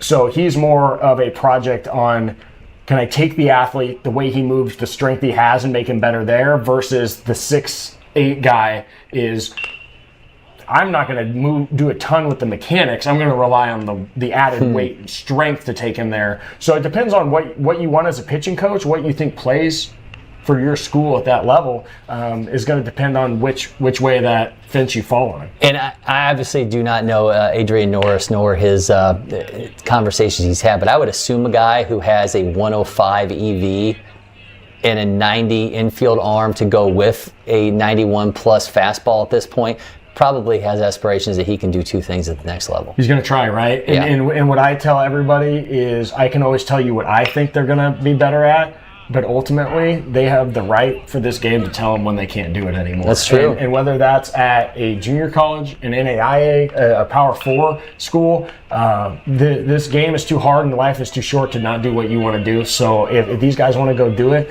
I would assume that's probably why he's still uncommitted. So if you, let's say the family's talking to you and they say, listen, we have an ability to go Power 4 if he wants to do this, but if he wants to do this, we're talking mid-major. Yeah, we have this conversation all the time. Or maybe it's, hey, I might even think he has more projection long-term on the mound. Hey, I think you could go be a really good Division II hitter in the MIAA conference. But you're 6'8" and left-handed. I think if you go and you really strive and you go to a junior college or a lesser program and you work and work and work, your ceiling might be higher long-term on the mound. And then you leave it up to the player and the family. What do you want? What do you want your future? What shot do you want to have? And it's because it's ultimately their decision, not mine. Yeah, and I think a lot of times we get caught up in the Power 4 commitment as opposed to the situation. It's like if you think you have the ability to do both, why limit yourself, as you're saying? And it used to be when I was going through and really for a very long time after, until very recently, when you chose a level, when you chose Division II, or when you chose your mid-major, it was hard to move out of that. You were choosing that for 3 or 4 years. You know, if you didn't want that, you were going to a junior college, and that's not always what fit best, but it was your only way to get out. Now, with the transfer portal, you really have, in 5 years of eligibility, your first school, no matter whether it's a 4-year, 2-year, NAIA, JUCO, it's just the path, the start of your journey, regardless of who you are. So it really allows parents, players, families to not be pigeonholed immediately out of high school. There's flexibility. Savignon is going to be safe. No, they get the runner second. Oh, wow, they gave it to him. Yeah, they did. It was a pretty unique, or pretty flashy glove flip there. So if I'm umpiring, I probably pull the trigger there as well. Jack, do you have something? When you have a guy who is, there's more upside in his either, let's say, pitching or batting. When they're stuck on the thought of going on to the next level and playing both ways, when they're stuck and their family's telling them one thing, but as a scout, you know probably this isn't going to work out the way you hope so. When you have a situation like that, what do you tell those guys that, hey, maybe you do go power 4, but you're on the mound and not batting? Almost being like a reality check, you mean? Yeah. Yeah, so I always use data. Because, again, I'm not the one that's going to sign them or continue. Sure. But I say, hey, I think your comparable player, look at this player 2 years ago. He was doing very similar things to you on the mound and as a position player. And he went to a Power 4 school, and here's how his career unfolded. Here's an example of a kid who did this, this, this. And what I'll do with the examples I give them, I can guide them to start to say, hey, the reality typically tells us that guys like you typically end up doing more of these type things at these type levels. Not to say it's always the case, because outliers exist everywhere, and maybe you are that guy. It happens all the time. But if I can give them examples, hey, the 20th ranked player in this class or within these 10 ranks who have been two ways have typically ended up at this level, and the right-handers end up doing this. It gives the parents some sort of guide, of information on, oh wow, you've just showed me 10 90-mile-an-hour arms that were two ways, and 9 of them are pitchers now. That kind of shows you, like, these are the guys you comp to, these are what they're doing now at their schools. Not to tell them that's a guarantee what's going to happen to them, but here's some understanding of what tends to play out. And sometimes it becomes, okay, yeah, that does seem really silly that I was trying to do something else. And other times it becomes, you know what, Andy? I do want to do that. I do want to proceed. And so then it's, okay, maybe over here at this school is a better place to do that at. Still 9-3 lead for Plains. Plenty more to come your way. You are watching the Senior Future Games. We'll take a quick break in studio. We'll be back from LakePoint Sports.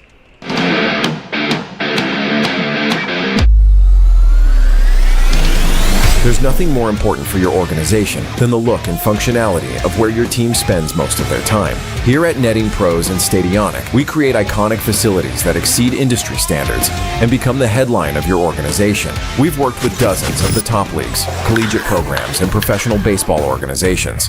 We are here at Clemson University to build our second baseball field on a football field. And having that partner with Netting Pros to be able to look at that and say, how can we make this happen that can be great for fans, great for the experience, and they nailed it. We have customized solutions for whatever your needs may be to help every aspect of your project, bringing facilities to life. You got to make sure that we're having the top premier product. We want the best for our guys. Without great partnerships and collaboration with Netting Pros, we wouldn't be able to pull this off. We're confident that your venue will stand above the rest and your vision for the future will be made into a reality. At First Form, we help real people earn real long-term results. It doesn't matter if you're working out at home, you just started in the gym, or you're competing in the largest arenas around the world. Our full line of nutritional supplements are second to none and designed to fuel your journey every step of the way. With our industry-leading 110% money-back guarantee, you have nothing to lose. Visit firstform.com today and let us help you reach your goals. It's Caleb Martin, Caleb Reiners, and Lincoln Reeder here due up for Team Plains. Bottom of the 5th inning, and again, they have been control of the entirety, up 6-0 after 1 inning. They added 1 more in the 2nd, 3rd, and 4th. Southeast did get 3 back in the 3rd. The new pitcher on the mound here for Southeast. God, another lefty running a fastball up to 90 miles an hour. This is Kingston Ebanks. We had Kingston and company here, TNXL Academy, during the Academy Baseball Association tournament. That was unbelievable. Yeah. This is obviously its own thing. The Feature Games is the best event we have all summer long. I would argue that was the second best thing that we had the entirety of the year. It was unbelievable. They had a home run derby in which they had a championship belt. Jack, you were covering that for us. I mean, we had R.J. Cope, Easton Durham, just on and on and on, the talent that was in that event. And it was wild. Yeah, I mean, that event was, it's just so much fun because you have guys who, these guys are coming from all over the world. And they constantly play each other. So they're like their league is playing each other, and then they came here for their tournament. So it was almost like, minor league baseball. And these guys, all they do is play ball all day, and then they come here and we had TNXL and Georgia Premier Academy played each other for the championship, and they played each other 13 times that year. You can understand the animosity that probably exists when you take two teams who have played each other 13 times. You're either brothers at that point or you're enemies. They were not brothers. They were chirping at each other, guys hitting a home run, making hand gestures toward the other dugout, and it was incredible.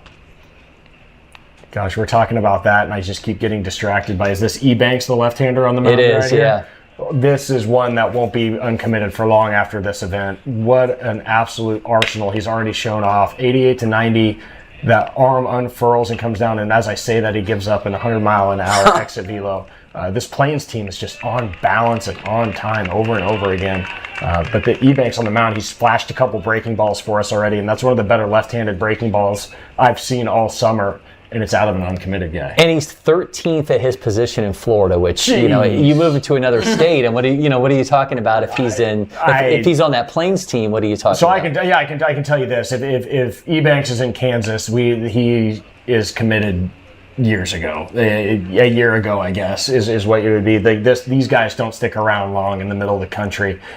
You just can't find them. And I will forever applaud that guy who wants to go to a TNXL Academy to better himself and to be around better players, as we've talked about multiple times here with guys having done that. But it certainly makes it more difficult for you to stand out when there's less of an opportunity. Now, I'm not saying that doesn't mean you go and do that and take that route, because obviously you can pay dividends in the long run, but it does limit how much visibility and how much opportunity you're going to get as a player. And we don't know. A lot of these players here they're not looking for their first offer.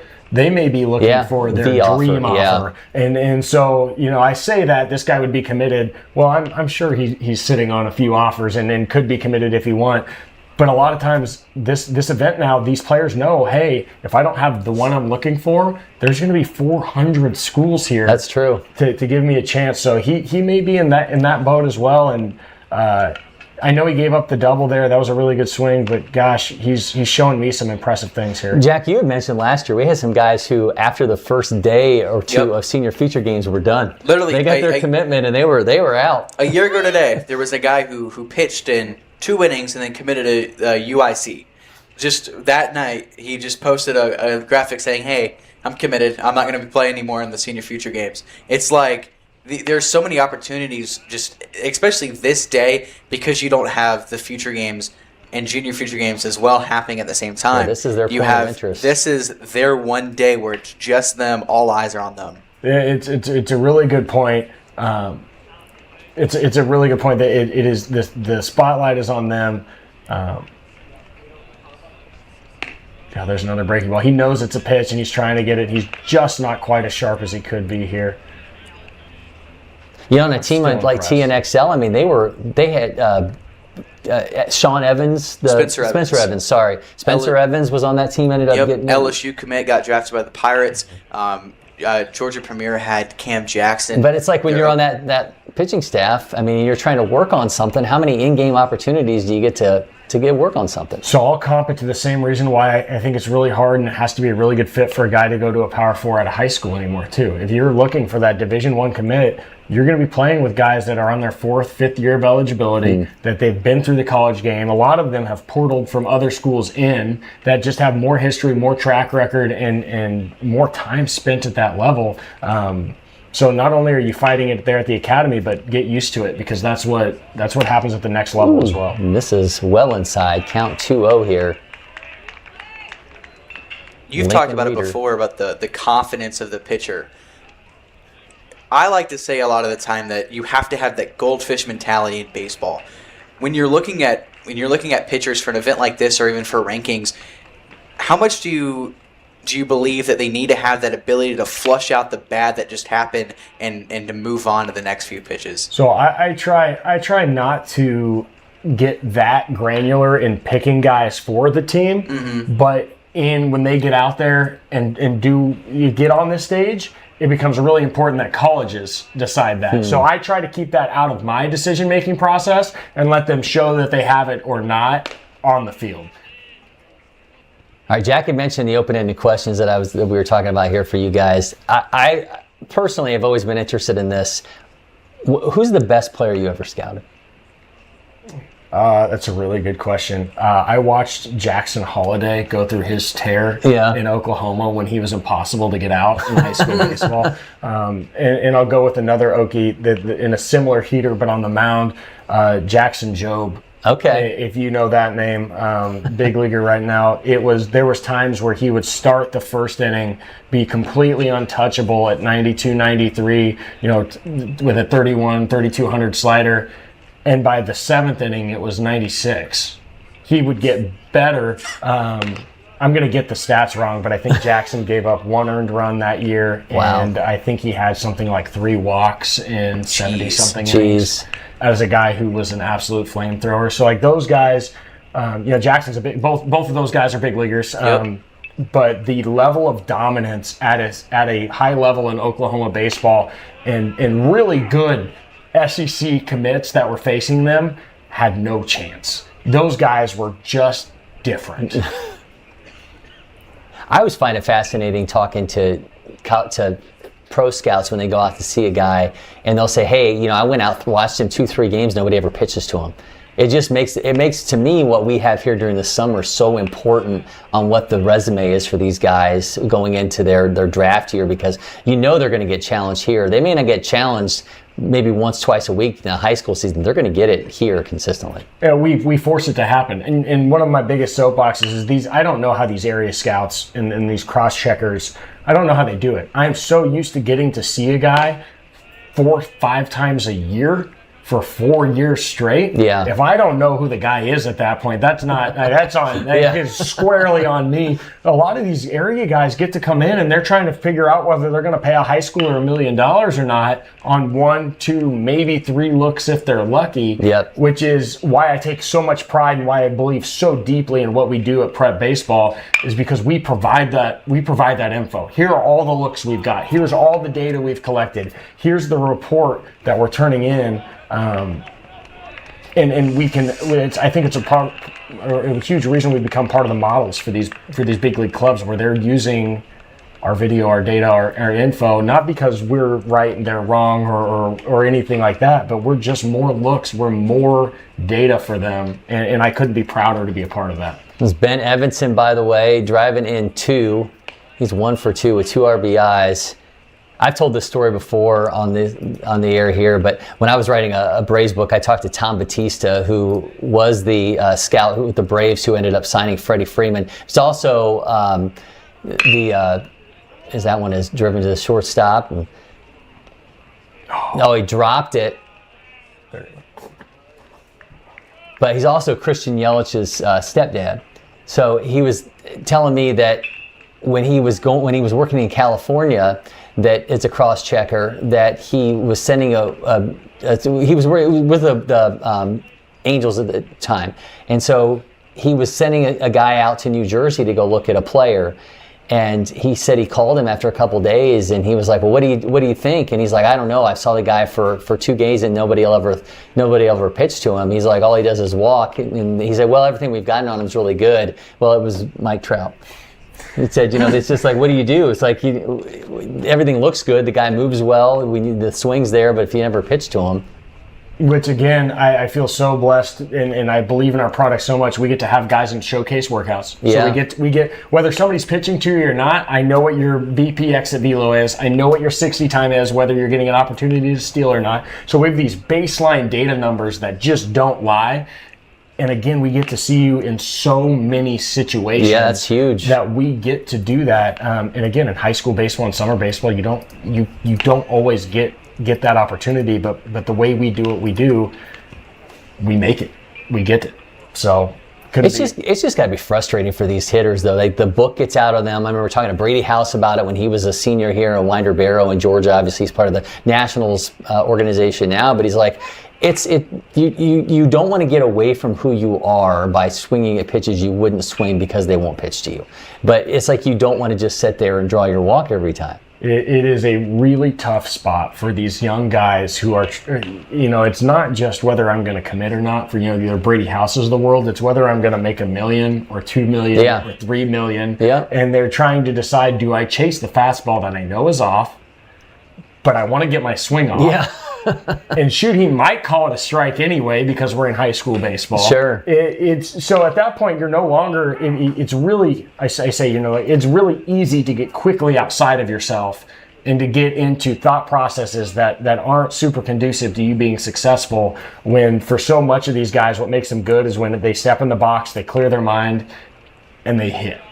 It becomes a really cat and mouse game of, how much do I push it? Because I know there's 10 scouts here to see me do this today. These guys here at this event are facing a little bit of that at times as well. Grant Bradley drives that down the left side foul. And Jack, we obviously locally here just had Trevor Condon get drafted 13th overall by the Cardinals. And you talk about a guy who could have been in that situation, but that lineup he had at Etowah, you couldn't do that to him when he's got Matthew Sharman and Deion Cole and Nick Curcio and all those guys.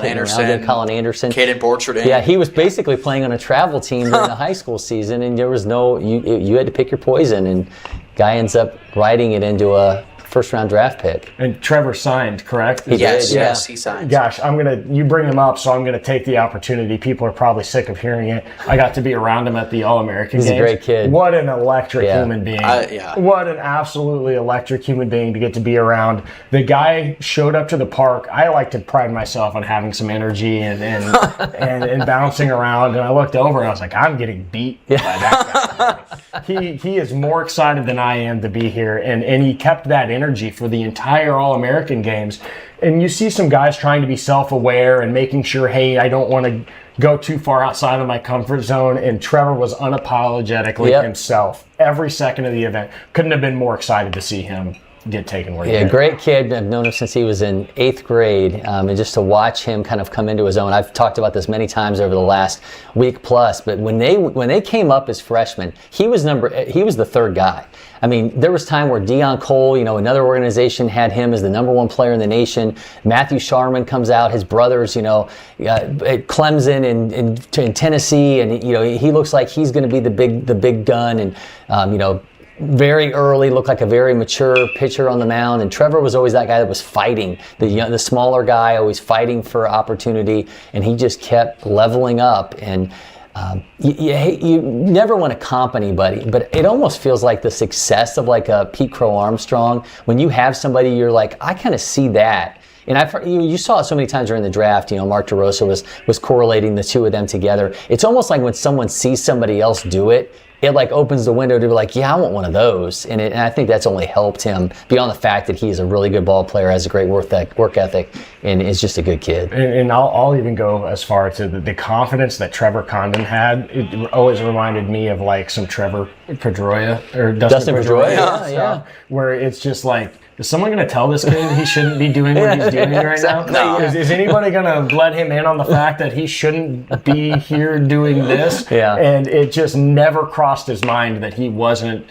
should he make the team? Well, should I make the team? I think I might be the best guy on the team. But he would never tell you that, right? Exactly. Like he just oozed it. It came out of his pores that he was like that. So if I'm a young guy, if I'm one of these guys today, if I can be like Trevor Condon, then you're probably in a good spot. He has made, and I will say with this is no hyperbole, he has made such an impact on Metro Atlanta kids when it comes to baseball. We see so many kids with the hood now, kids jumping into the box and having all the mannerisms and.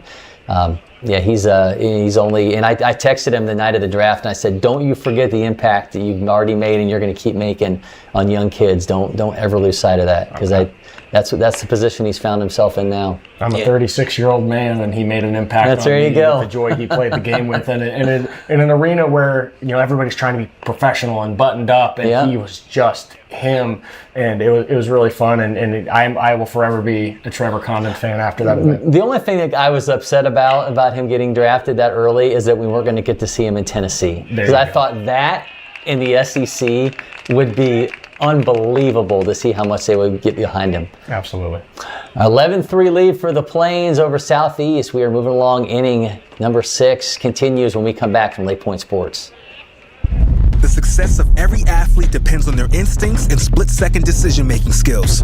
S2 Cognition delivers the leading digital evaluation that is scientifically validated to measure these cognitive abilities that have been unquantifiable until now. The S2 eval is designed to analyze how athletes see, think, and react to in-game split-second decisions. So how does S2 work? The S2 eval is a 30 to 45-minute sports-specific digital evaluation that measures an athlete's cognitive skills and instincts. The eval is uniquely designed for each sport to capture the split-second decisions made in the game. The S2 score report is automatically generated after the eval, with data that provides a complete picture of the athlete's cognitive skills. These results will unlock opportunities for athletes, coaches, athletic directors, scouts, and general managers. It's time to know your game so that you can build to win. At First Form, we help real people earn real long-term results. It doesn't matter if you're working out at home, you just started in the gym, or you're competing in the largest arenas around the world. Our full line of nutritional supplements are second to none and designed to fuel your journey every step of the way. With our industry-leading 110% money-back guarantee, you have nothing to lose. Visit firstform.com today and let us help you reach your goals.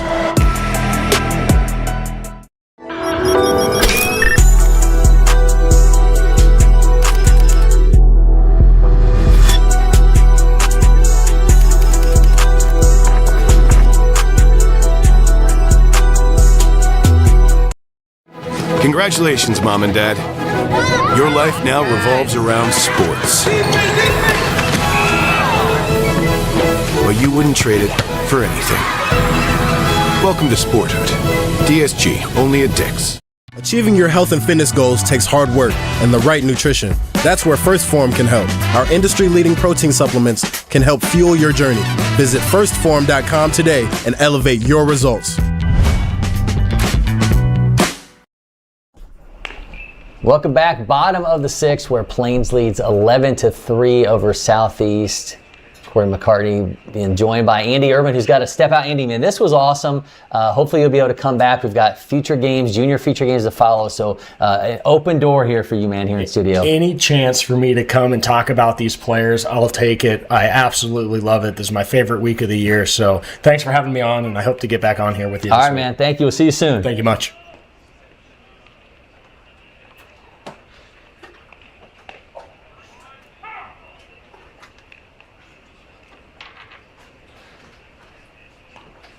Jake Bosshammer at the plate here. He'll be followed by Max Zenker and Brennan Weber.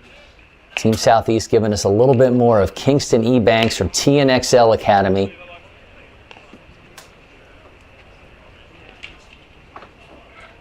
It's a game that Plains has been in charge of since the offset, scoring 6 runs in the bottom of the first. They added 1 more in the second, 1 more in the third, 1 more in the fourth, and 2 more in the fifth. And just like that, 91 mile an hour off the bat, and that one is all the way to the wall. Boss Hammer dropping the hammer, and he's got a leadoff double for a team that has just been explosive, to say the least, Jack. It's just been over and over and over with this Plains lineup. That is now 10 hits in this ball game. Man, these guys have just been putting it to them, including, by the way, a grand slam home run that we saw from Isaac Feller in the first inning. Just crazy. Jeez.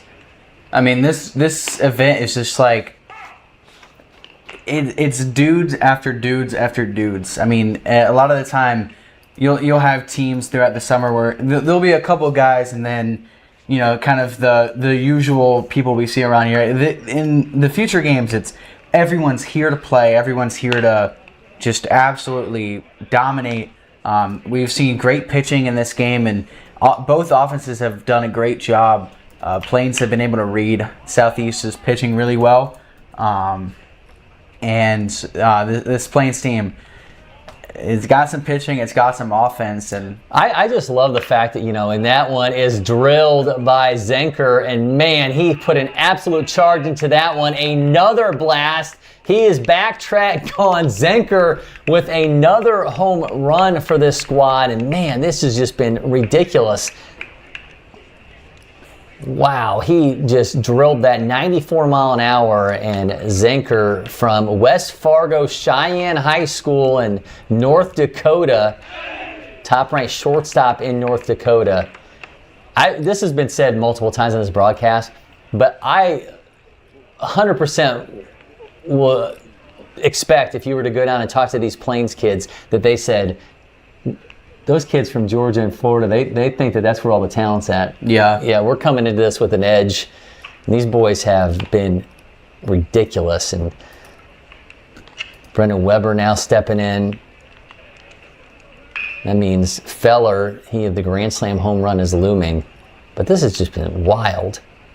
Zenker's 1 for 2, now 2 runs driven in for him. They have 13 runs on 11 hits.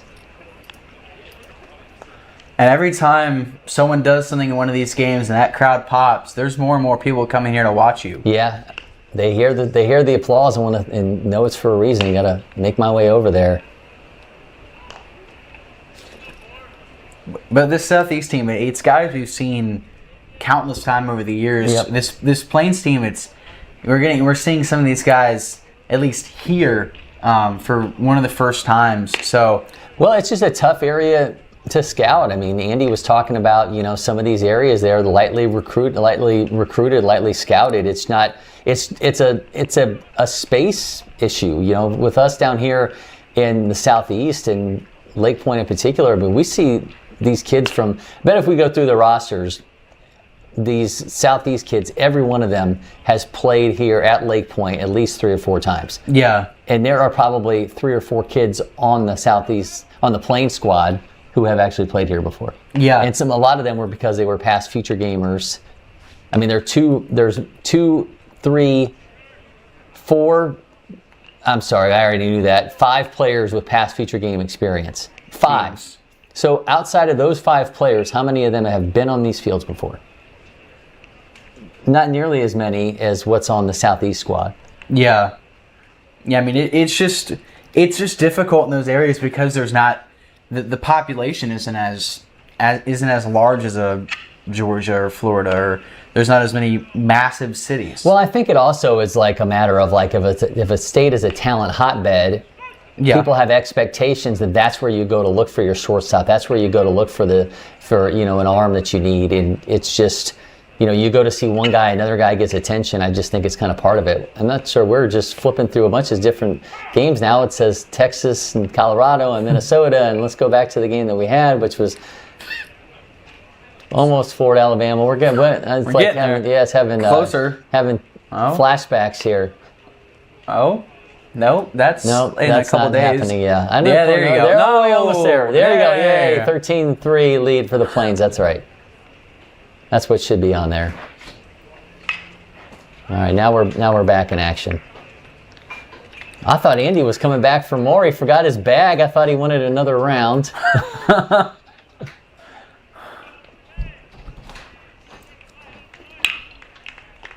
Another hard hit ball. Feller hitting that grand slam in the first inning. Certainly feels like player of the game. Yeah. Ingredients there. Well, you had a grand slam in an inning game. You're in the conversation. Even if you're losing, I think you're in conversation. If you're look, in the feature games, it doesn't. The score is irrelevant in the feature games. We're looking for performances in the feature games. But if your team scores 13 runs and you hit a grand slam, I feel like that's kind of like that negates my stance on that. Yeah, I will say the uniforms this year are so cool. Last year they were pretty cool, saying that the prior 2 years they were black and white uniforms that just either had the word of the state you were affiliated with or the 2 letters of the state abbreviation. Yeah. So last year and this year, bringing back the colors for future games was a nice touch. And it's pretty cool to see those kind of colors pop back in here. Been a long inning here for Ebanks. Payoff pitch. Misses high, walks him, so now runners at first and second. Going to turn it over to Brady Waddell.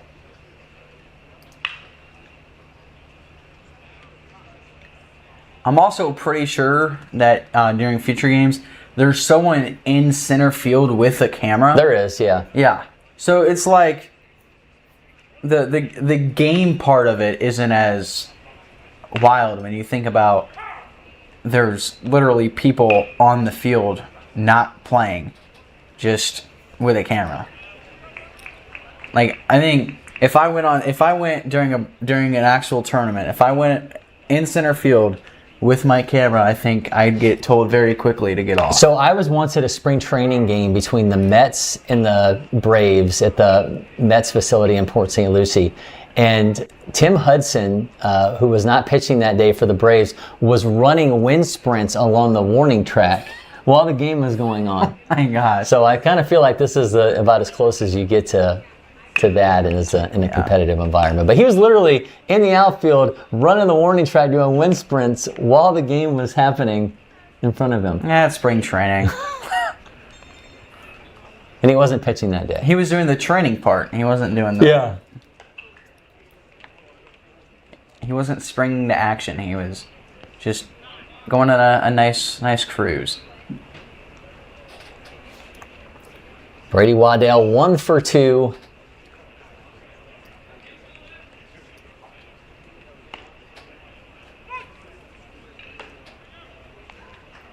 Inning number 2 for Ebanks.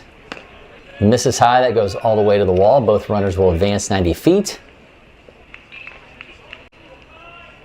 And certainly one thing you always have to be prepared for, as we saw earlier and we saw during the first inning when we had an inning-ending home run, is once they reach a certain pitch count during the inning, they just roll the inning. Yeah. So we actually watched somebody round the bases while everybody else was walking off the field. That's interesting. Yeah. It's like a victory lap.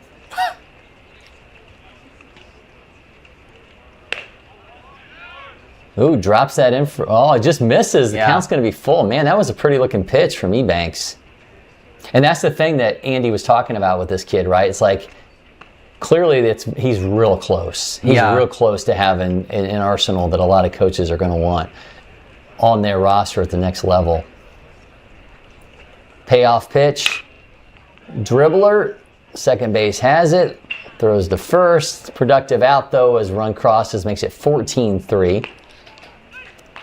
I think a lot of times you get guys who they have a couple pitches that they maybe one pitch that works really well for them, and then they have others where, depending on the day, and I think that's kind of where you see a huge disconnect between guys that are, drafted or power forward commits, is they have the things that work for them every day, and it just takes time. It just takes, it takes practice. It takes, a while to kind of have that understanding of the way you pitch and the way it releases off your hands. Pitching is a hard thing to do, and I think that part gets overlooked a lot more than it should. Drew Ripple at the plate. Drew Ripple actually hit that home run that brought it into the first inning as he rounded the bases, got past second base, and everybody started walking off the field. He's 1 for 2. It's driven in 2. Check swing, did he go? He in fact did, so Drew Ripple, strikeout victim of Ebanks. And that will be that's the end of the inning. All right, they're going to roll the inning. So we are on to inning number 7. You're watching the senior feature games from LakePoint Sports. We'll be back with Southeast versus the Plains.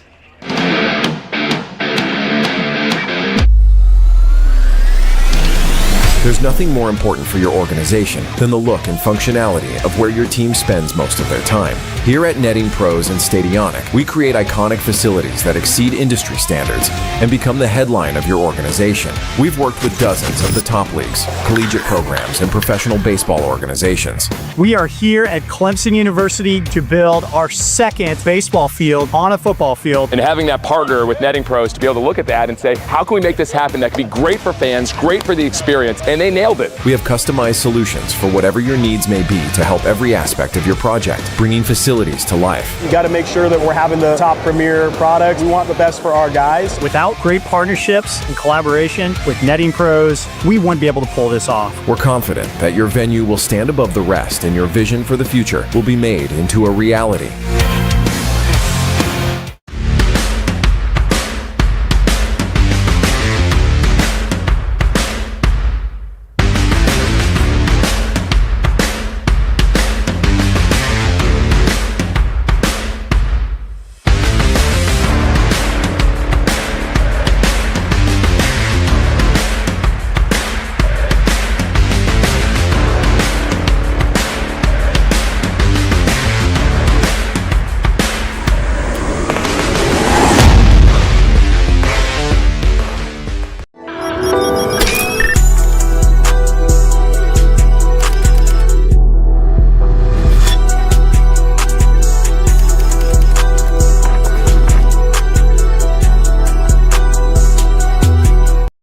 Congratulations, Mom and Dad. Your life now revolves around sports. Everett, Nila! But you wouldn't trade it for anything. Welcome to Sporthood. DSG, only at Dick's. Achieving your health and fitness goals takes hard work and the right nutrition. That's where First Form can help. Our industry-leading protein supplements can help fuel your journey. Visit firstform.com today and elevate your results.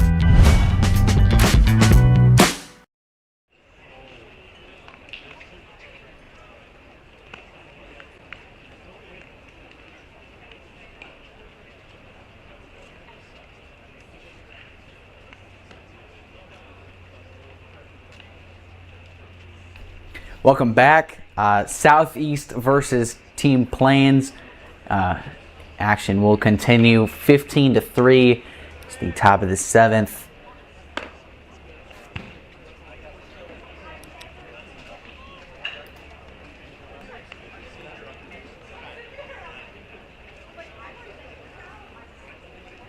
We've got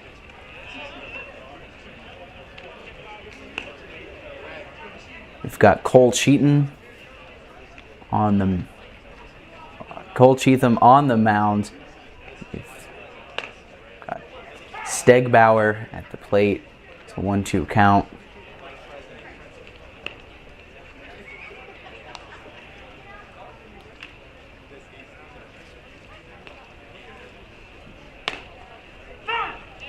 Strikeout for Cheatham.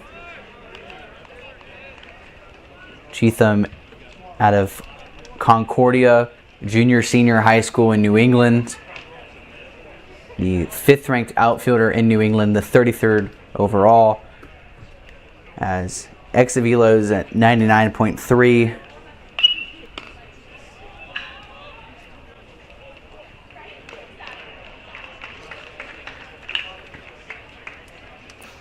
Now we've got Caleb Stanton, the plate. It's a 2-0 count. Stanton out of Episcopal School of Jacksonville, Florida. In Jacksonville.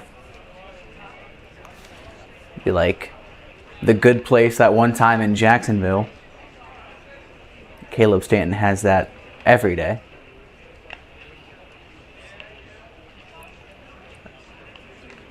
.30 pitch. He's fouled off.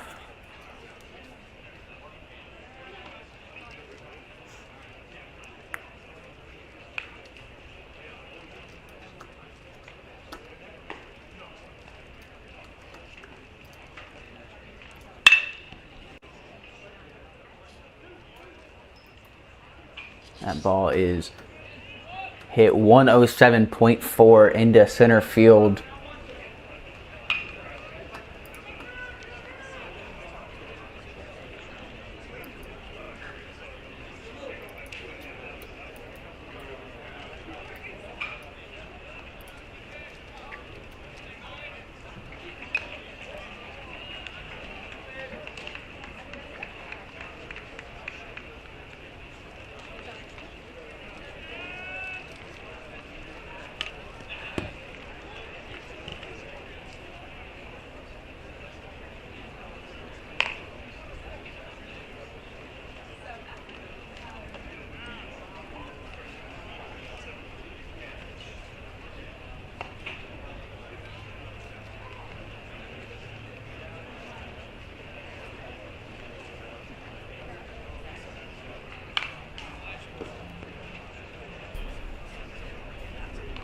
We've got Henrique on at the plate.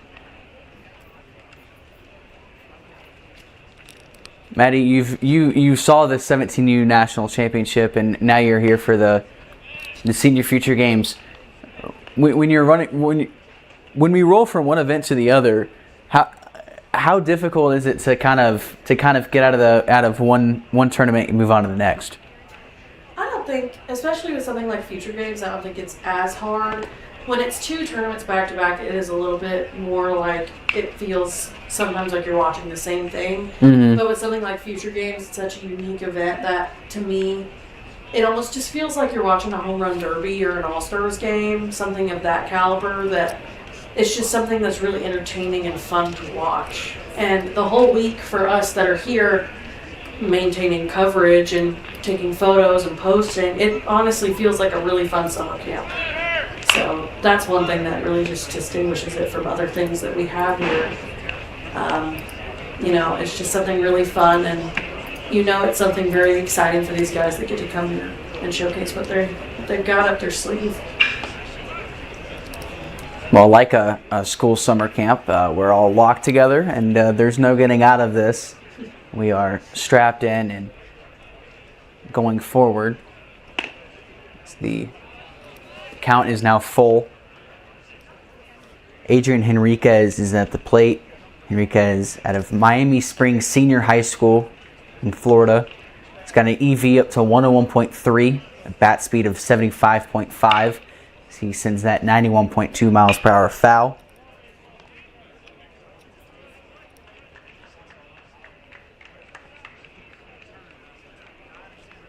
Like you were saying earlier, I am glad that they added the colors back to the jerseys, because I just think it makes it a lot more visually appealing to look at, and it almost gives each team their own little identity that you get to follow throughout the whole week.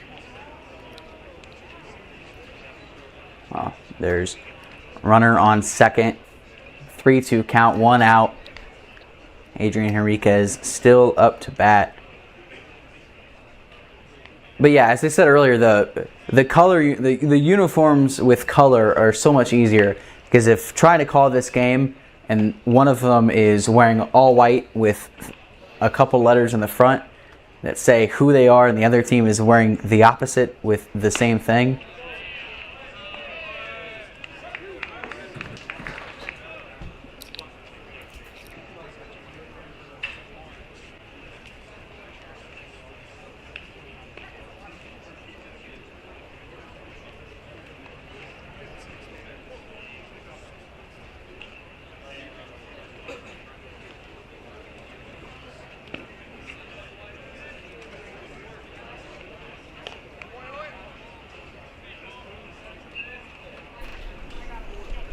Adrian Henriquez gets out. You know, and every year we have the colored jerseys, it makes me wonder what the thought process is between how they're deciding what color palette to give to each group. Yeah. I mean, obviously there's some things that influence it. Like, I get why they choose green for the Plains team. I was gonna say that is one of the best ones. Yes. I think that's so cool. Like the Plains, and it's like that gradient green. Yes. Yeah, that's pretty cool. And I think the Southeast one makes sense too. You know, you've got a little bit of pink, which to me feels, you know, a little Miami-esque. Yeah, you know, representing Florida. Miami Vice. Yeah, and then a little bit of the orange, like Georgia peaches. You know, I feel like that also makes sense. Well, Jennings Allen up to bat. Pickens County High School. And an EV up to 93.6, 60 at 6.86. The 26th ranked shortstop in Georgia, number 124 overall. Hits a little dribbler to the pitcher. Chetham's throw to first base is high. Allen will now be at second. Caleb Stanton will now score. So the score now is 15-4.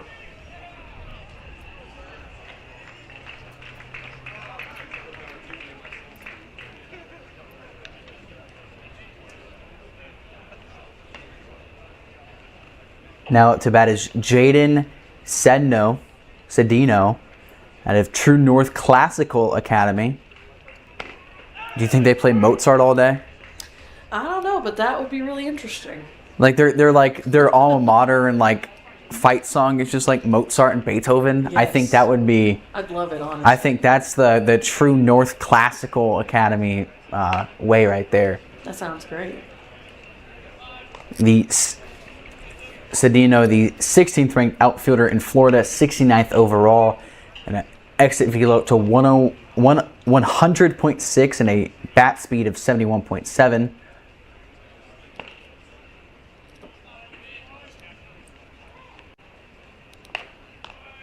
The count is now 2-1-2. Oh, whoa. 2-1 with 2 outs, not 2-1-2. I'm going insane. We've done one broadcast already today.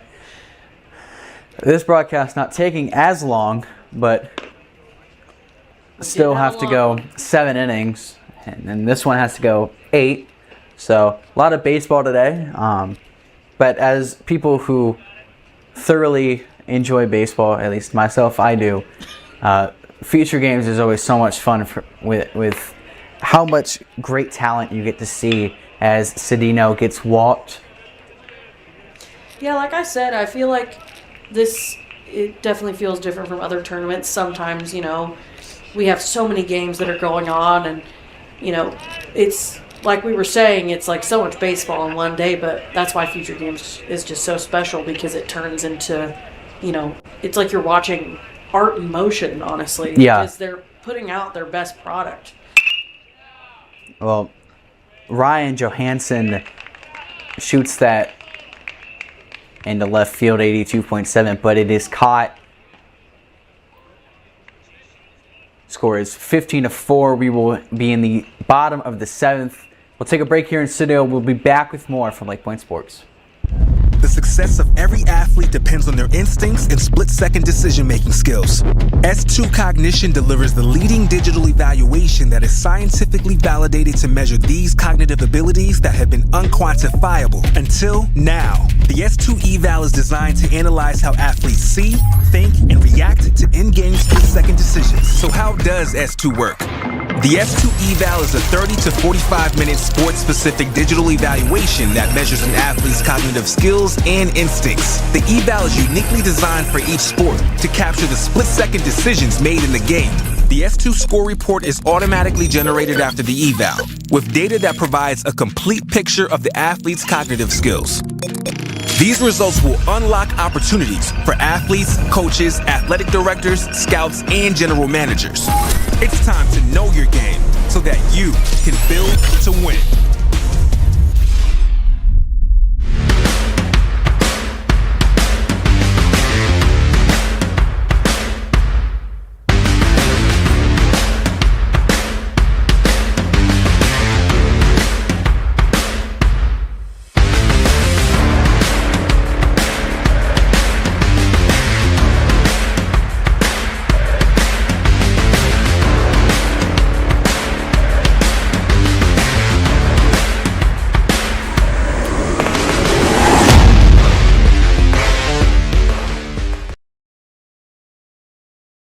Congratulations, Mom and Dad. Your life now revolves around sports. Well, you wouldn't trade it for anything. Welcome to Sporthood. DSG, only at Dick's. Welcome back. Thomas Strickland on the mound.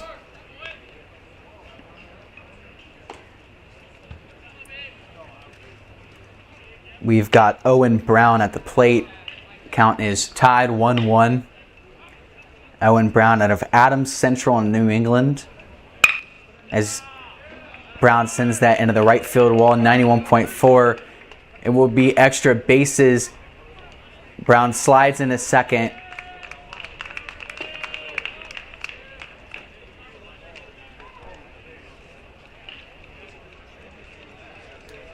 Brown, the 4th ranked catcher in New England, 34th overall. As I said, Thomas Strickland on the mound out of the Heritage School in Noonan, Georgia. He's 6'1", 200 pounds. He's the 63rd ranked right-handed pitcher in Georgia, 357 overall. Got a fastball up to 89. Got a curveball at 74 to 76. See, throws it in for strike one. Got a slider up at 76 and a changeup 75 to 77. When you've got so many pitches like that that are kind of in the same speed range, it gets really difficult with how it's going to move when it's thrown. When he's got a fastball that's nearing 90, he's got the off-speed stuff in the 70s. So he throws that 86 miles per hour up and away.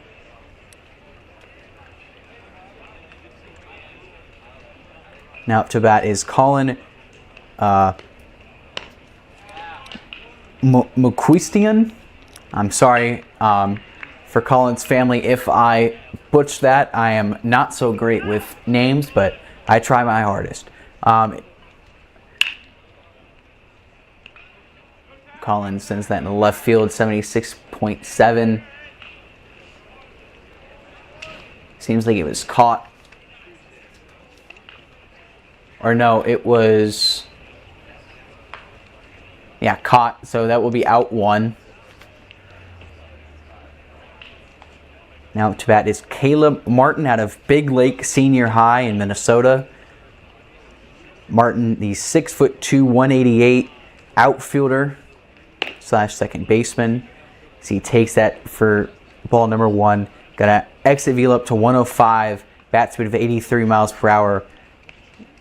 Runs a 6.6360 and has an 88 mile per hour outfield velo as he swings at the 1-0 offering, making it 1-1. Strickland really living in that 70s off-speed stuff. So the count is now 2-1.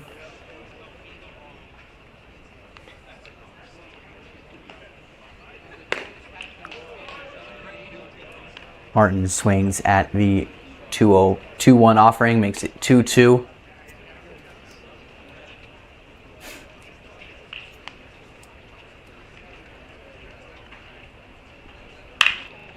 Caleb Martin hits that in between the shortstop and third baseman, 101.6. But will stay at first and advance the runner from second to third.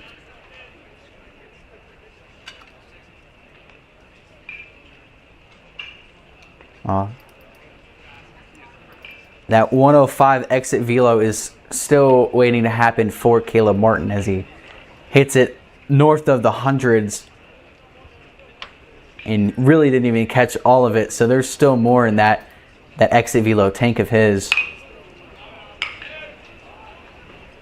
That's about is Caleb Reniers out of Adams Central in New England.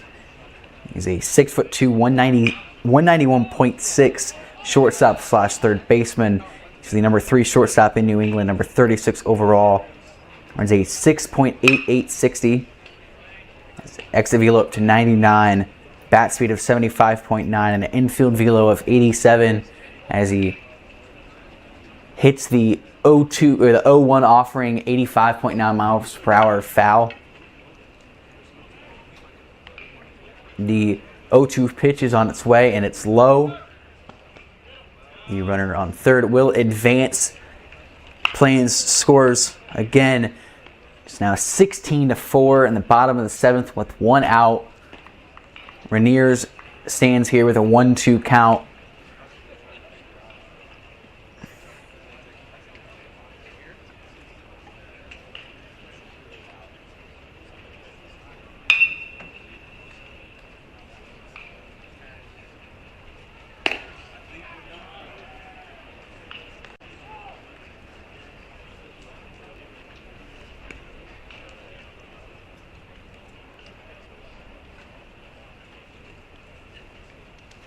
Strickland throws the 1-2 offering, now makes it 2-2, 74.6 miles per hour. Oh, Thomas Strickland actually strikes out Rainier. 2 outs, bottom of the 7th, 16-4 ball game. Now to bat is Lincoln Reeder. Reeder sends that over the wall, and that is backtrack and gone. 98.0 off the bat. Lincoln Reeder, from Anoka, Minnesota, the 2027 outfielder, just absolutely flames that over the wall. So we do the home run celebrations. Don't get too crazy. You might hurt yourself, but this Plains team has just been explosive offensively. Home run after home run, hit after hit, RBI after RBI. There's not much more you can say about this offense. Jack, this is what I was talking about, that art in motion. You just see that, and it's like, how can you not get excited about something like that?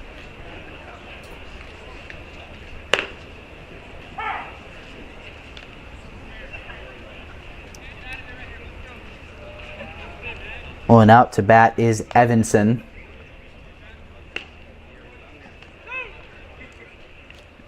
Ben Evanson from Prior Lake, Minnesota. Third baseman, 6'4", 210. Number 3, third baseman in Minnesota, number 66 overall. He's got exit velos at 109. This whole Plains team, just absolutely explosive. As Evanson falls down on strikes. We've got an 18-4 ball game, bottom of the 7th. Take a break here in studio. We'll be back with more from LakePoint Sports.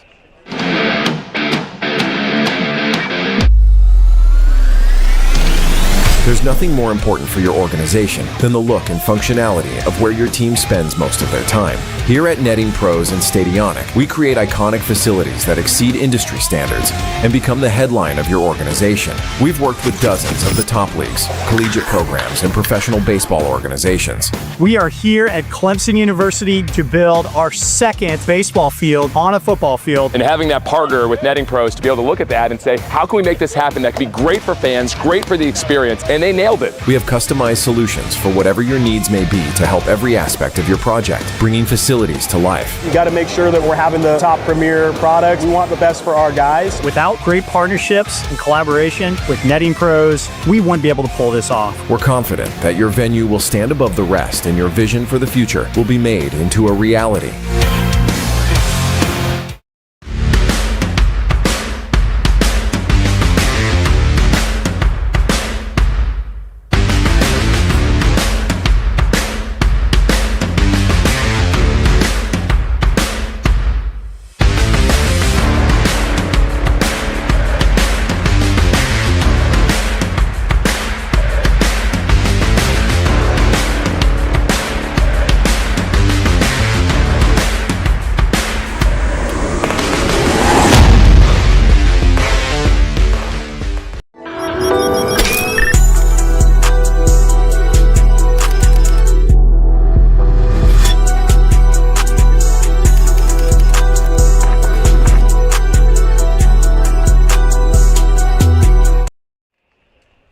Welcome back. We've got Cole Cheatham on the mounds.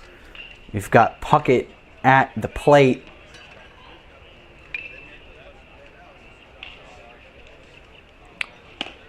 Also apologize to any of my geography teachers throughout my life.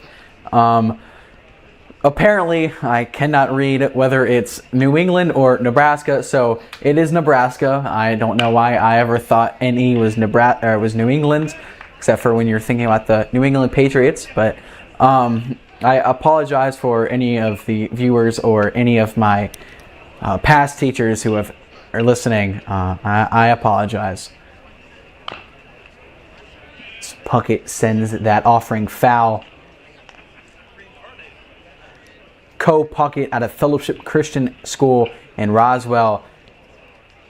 The number 12 catcher in Georgia, number 79th overall. 6'1", 175. Swings. Drop third strike. Gets the play at first. To be out number 1 for this Plains team. And we've got Mark Asensio out of American Heritage Broward campus in Florida.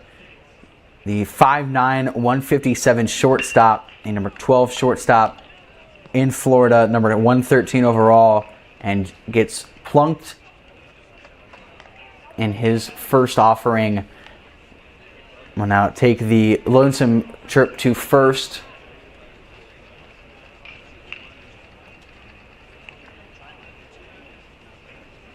It looked like that popped off his helmet. Did you see that? I thought it at first. I thought it popped off of his. I thought it popped off of his bat. That's what I thought, but apparently I can't read or see. So now up to bat is Caden Coleman out of North Broward Preparatory School in Florida. The 5'8", 187 outfielder, the number 10 outfielder in Florida, number 48 overall. Number 93 outfielder in the U.S. Number 465 overall. That's a 6'8", 60. It's an exit velo of 107.8. Bat speed of 79.8. Outfield velo of 90 and an infield velo of 89. When you've got so many just insane stats like that, you've got to wonder, I mean, what can't this guy not do? He's just has a rocket attached to his arm and apparently a trampoline attached to his bat. Is a 1-1 count. Takes the next offering inside, so it's 2-1. Sheatham with the 75-mile-per-hour off-speed pitch. He's got 35 pitches so far. The throwdown is not in time. And as we get later and later into this game, there's more and more people just coming through here. Just, oh wow, I've never seen that in my life. So he hit it foul and let go of the bat, and it flew backwards. Thankfully, didn't hurt anyone or didn't cause any harm, but we got to have those signs like they do in the big leagues, and watch out because there are flying bats and balls all over this place. I'm also more curious: was that exit velo off his? Well, that was Oh interesting. wow, that we're getting into crazy territory because one, I've never seen someone throw a bat backwards before, but we've got guys going for the throw to the second, and his glove flew off. We're getting borderline Savannah Bananas up in here. Doing trick shots here at LakePoint Sports. Runners will advance. We've And now to your got. point, I am curious. Was that exit velo for the bat leaving his hand? That's what I thought. I was wondering, like, was that 69-mile-per-hour bat? Like, was that his bat or the ball? Now up to bat is Brody Bohannon out of Blessed Trinity Catholic School here in Canton, Georgia. It's the 5'6", 135 outfielder. You know, something I'm always thinking about during future games is, you know, how are these pitchers and the hitters and even, you know, the catchers behind the plate, how are they getting into their bubble to where the pressure that's behind the plate, all these people that are coming to watch, what steps are they taking to, get in their bubble and focus on the game at hand instead of letting it get to them that there's so many eyes on them at once. And of course, most of these guys are used to people watching them, but it's on a different level with future games. Well, that throwdown ended up hitting the runner on first. It's going to take a second. I believe that hit him either probably right in the chest or stomach. I mean, that's a scary moment in any situation because that hurts. No matter how hard that guy threw it there, that hurts no matter what. Absolutely. Might have a couple of the weirdest situations I've ever had. Here we've got a bat flying backwards, a glove flying off, and trying to have a cool little glove flip. And we've got guys getting hit on the base path. Future games is wild, but we don't need this. We don't need these extracurricular wild activities to happen. So I apologize. Brody Bohannon, a catcher, the number 20 catcher in Georgia, number 160 overall. It'll pop time up to 1.93, a catcher velo of 81, exit velo of 98.6, and a bat speed of 76. He's got a 3-1 count. Cheatham sends that offering. He will swing. It's now 3-2, full count. Runners on first and second. Southeast down 4-18 in the top of the 8th.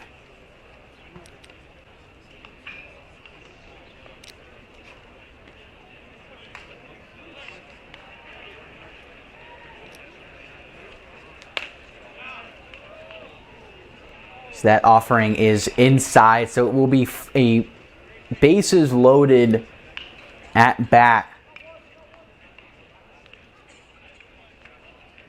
for Ethan Savinon.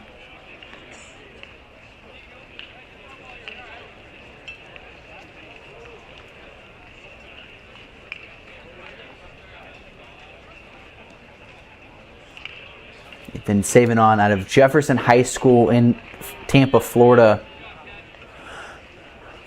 The 6', 207 third baseman, the number 7 third baseman in Florida, number 121 overall.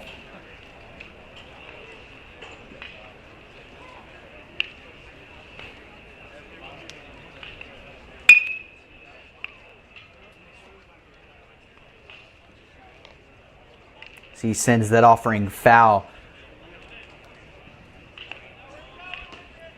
Cheatham starting to get some of that velocity back in his throws. Saving on a 2023 junior future gamer. Swings, and now will be a 1-2 count with 1 out. Runners on first, second, and third, so he's got ducks in the pond.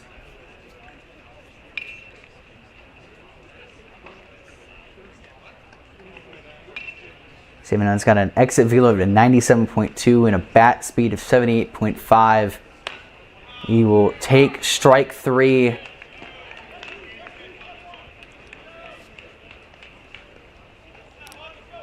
So now to bat will be Hudson Will out of Cherokee High School. He is also a 2023 junior future gamer. He's a 6', 181 outfielder. The 10th outfielder in Georgia, 42nd overall. Got an exit velo 101.5. And he will get... They're going to say that was foul. So... Are we saying... So, foul ball.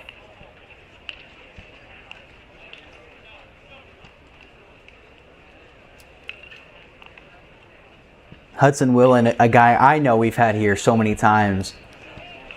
Plays for 6'3". Sends that offering 68.1 up the middle. The throw goes away from the first baseman. Runners will score.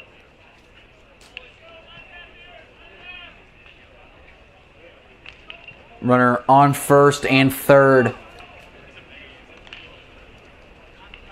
I believe 2 runs will have scored. Looks like the end of the inning.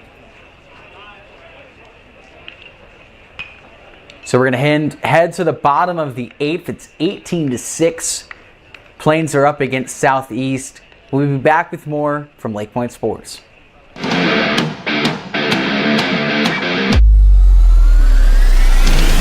There's nothing more important for your organization than the look and functionality of where your team spends most of their time. Here at Netting Pros and Stadionic, we create iconic facilities that exceed industry standards and become the headline of your organization. We've worked with dozens of the top leagues, collegiate programs, and professional baseball organizations. We are here at Clemson University to build our second baseball field on a football field. And having that partner with Netting Pros to be able to look at that and say, how can we make this happen that can be great for fans, great for the experience, and they nailed it. We have customized solutions for whatever your needs may be to help every aspect of your project, bringing facilities to life. We got to make sure that we're having the top premier product. We want the best for our guys. Without great partnerships and collaboration with Netting Pros, we wouldn't be able to pull this off. We're confident that your venue will stand above the rest and your vision for the future will be made into a reality. This is our brand. It's chips. Subs, of course. Soda. This. That. Sweets. Smiling faces. Green. More green. Ice cream. But first, veggies. How about a meal for one? Or hummus is fun. Time for cleanup? Done. All this goodness. Your life, your brand. Publix, where shopping is a pleasure. Welcome back. The Senior Future Games action will continue.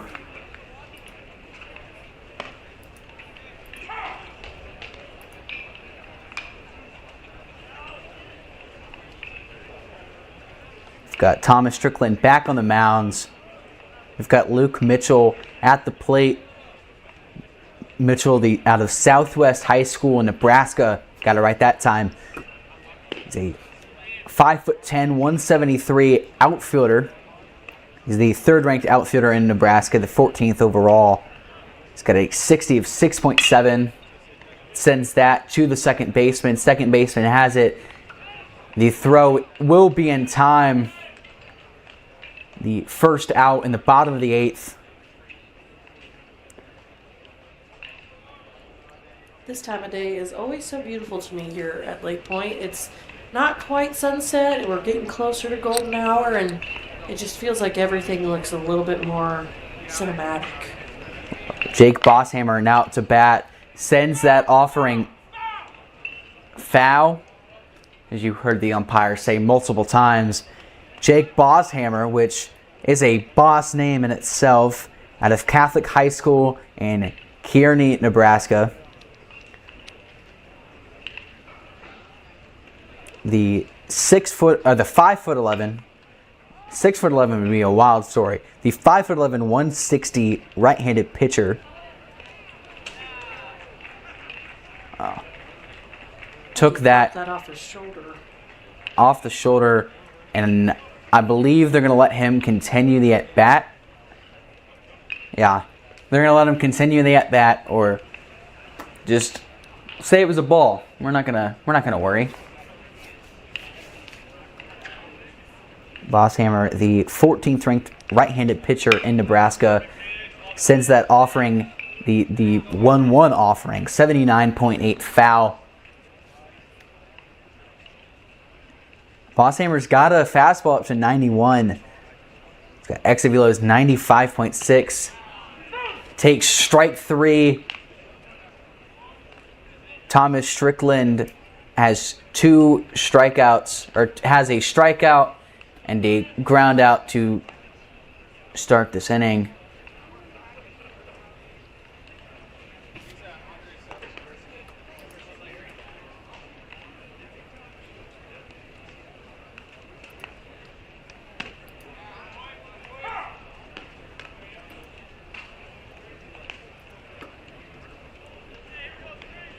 now to bat for the Plains is Max Zenker out of West Fargo, Cheyenne High School in North Dakota. I feel like every time I want to say North Dakota, I want to put a North Dakota accent, but I'm from Georgia, and I feel like that's wrong of me, saying I've butchered French Canadian names already. I don't need to butch a Dakotian accent, as Strickland has strikeout number 3. And that is the end of this ball game. Plains come out of here 18-6 victors in 8 innings. Their first game in the senior future games. Well, I'll leave you to see some of the post-game festivities. I'll cut my audio and we'll be back with more from LakePoint Sports.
Well, you just saw the end game festivities.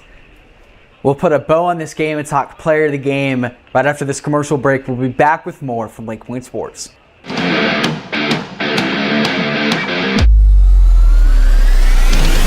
There's nothing more important for your organization than the look and functionality of where your team spends most of their time. Here at Netting Pros and Stadionic, we create iconic facilities that exceed industry standards and become the headline of your organization. We've worked with dozens of the top leagues, collegiate programs, and professional baseball organizations. We are here at Clemson University to build our second baseball field on a football field. And having that partner with Netting Pros to be able to look at that and say, how can we make this happen that can be great for fans, great for the experience, and they nailed it. We have customized solutions for whatever your needs may be to help every aspect of your project, bringing facilities to life. We got to make sure that we're having the top premier products. We want the best for our guys. Without great partnerships and collaboration with Netting Pros, we wouldn't be able to pull this off. We're confident that your venue will stand above the rest and your vision for the future will be made into a reality. At First Form, we help real people earn real long-term results. It doesn't matter if you're working out at home, you just started in the gym, or you're competing in the largest arenas around the world. Our full line of nutritional supplements are second to none and designed to fuel your journey every step of the way. With our industry-leading 110% money-back guarantee, you have nothing to lose. Visit firstform.com today and let us help you reach your goals.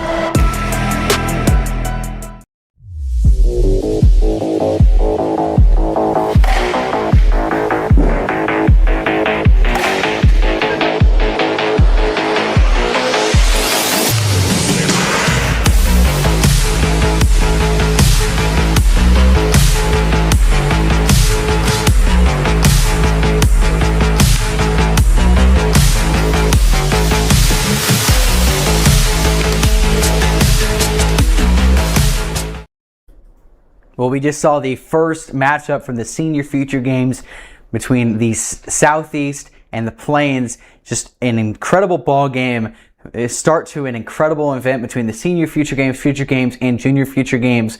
We will have broadcasts throughout the rest of the week for you guys. We will have the workouts. We will have 2 workout schedules tomorrow, one from 11 a.m. all the way until 1 p.m. We'll have a little bit of a break, and then we will have from 3:30 p.m. till 5:30 p.m. Thursday, we'll have the game of the day between Ohio versus Michigan at 8:30 p.m. Friday, we will have Canada versus Maryland at 10 a.m. Saturday, game of the day, Indiana versus Missouri at 11:30 a.m. And on Sunday, the Junior Future Games championship game supposed to start at 2:30 p.m. Now, today we had, as I said, a great matchup between the Southeast and the Plains. Both offenses did a great job. Pitching-wise, both teams had guys throughout the entire lineup that could pitch well, had great off-speed stuff, had great fastball stuff. But when I think about player of the game, you got to think about big moments and key moments in these games.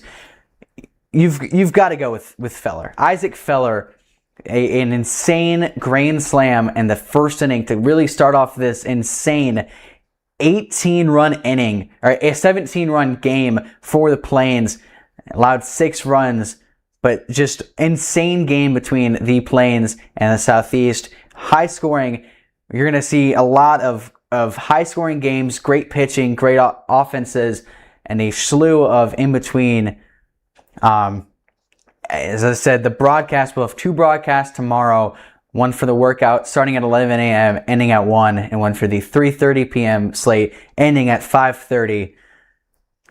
As I said, Isaac Feller, congratulations, player of the game. We'll have,